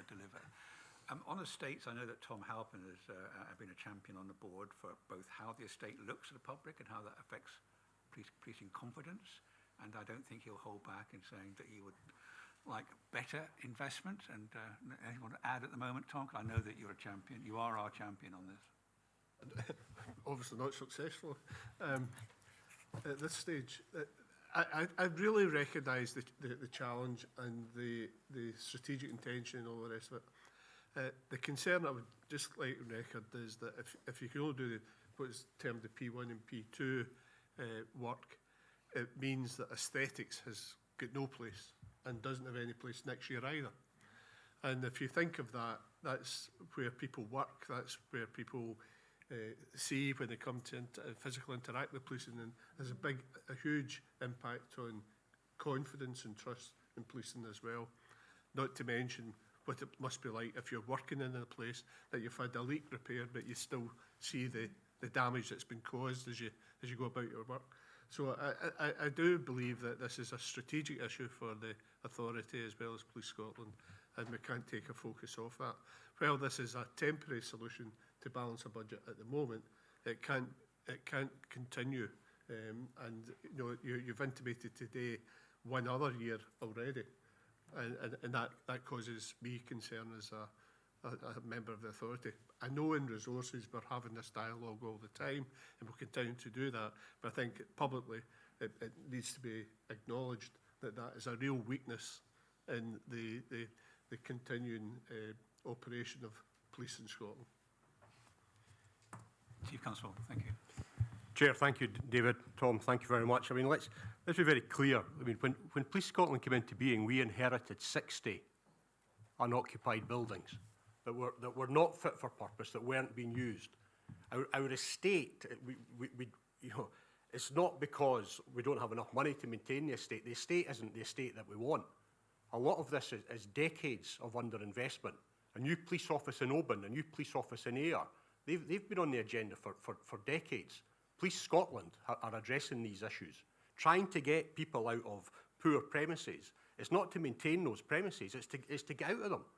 That's what we've done in Aberdeen. If you've had the opportunity to go up to Aberdeen, look at Marshall College, go into the Shire and look at what happens in Peterhead, go to Alloa to see us co-located with Clackmannanshire Council. All the work that David and the estates team have been doing are quite phenomenal. The lack of the investment in the estates is not a matter for the Police Service of Scotland. What the Police Service of Scotland have done with investment is actually, I think, quite remarkable. We're completely committed to shared services, to joint work, and we're going to drive on with this. But let's be clear, Police Scotland's the answer to these estates issues. We are resolving them, and I actually pay enormous credit to the work of David and the estates team. I am equally frustrated with the state and condition of our buildings, but actually we're making progress in there. There's some fantastic examples of that, and again, that's going to be sustained in the years ahead. Thank you, and thank you for that commitment. It's really reassuring. I know you feel that, and it's really reassuring you can make that so clear to the board. We are behind you with this, and we're behind you in terms of accelerating disposal, co-location, the proper allocation of your capital resources, and advocating for more resources for you where they are required. So absolutely.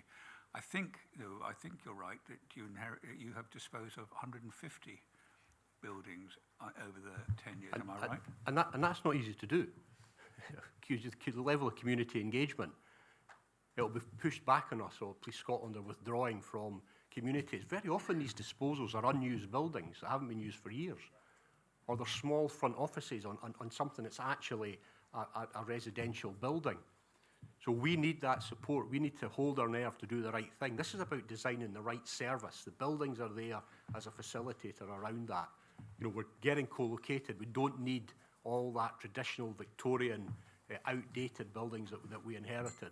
But it is difficult to do in reality because every local community has an emotional tie to that particular police office, as if that office represents policing, where policing is present, whether there's a physical building or not. We need to understand that, because that's part of that bond that I've talked about all day, the bond between the people we serve and the police service of Scotland. But our buildings and our estates, we need to continue to have the confidence. It's part of our best value duty. It's part of our duty to provide the right service, to get the right estate, and it won't be the estate we've got at the moment, but it'll be the right estate to build and to deliver the best service. Thank you very much, and no doubt we'll pick this up with COSLA ourselves in a strategic partnership agreement, because this is clearly part of a shared outcome of the efficient use of public service, the efficient use of public buildings as well. And I think what you're saying about the resistance to what people see as iconic is one we have to explain to people. I know you're engaged with that. I think it's part of our shared responsibility to convince our colleagues of that. And I'm very clear that we can do, having been through the process of the reduction of the number of post offices in Scotland and the number of banks in Scotland. I'm not saying they're comparable, but people hold very dearly to these local services, even if they don't use them. And probably the same with police stations. We will work out footfall. It will be a matter of evidence. It will be better placed somewhere else, and the resources going into a better police service. We're completely with you on this one. I probably have the same pressures that you do when I go somewhere. They tell me about buildings that are empty or buildings that they would like refurbished.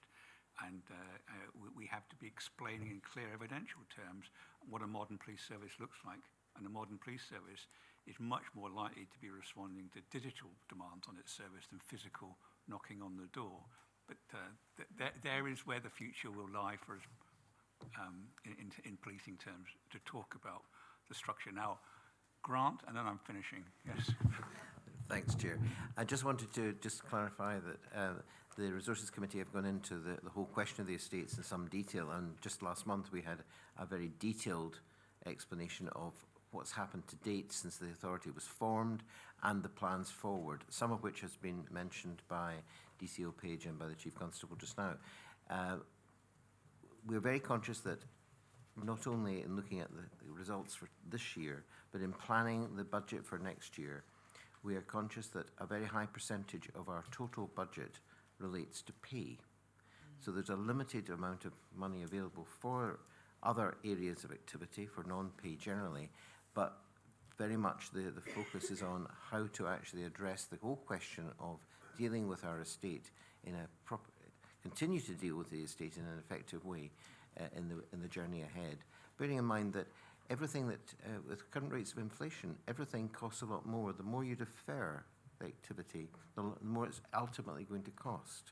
So we need to have a full grasp of it, but I have every confidence in the amount of work that's been done by the estate team in Police Scotland that are actually heading in this direction. But just to reassure everybody that the Resources Committee is monitoring this very carefully.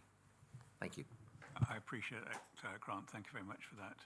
That brings me to the end of our public session. Are there any more questions or items on that? Well, thank you very much for all your attendance today. Thank you very much to the top team for being here to answer and help us with our questions, and thank you for all the presenters.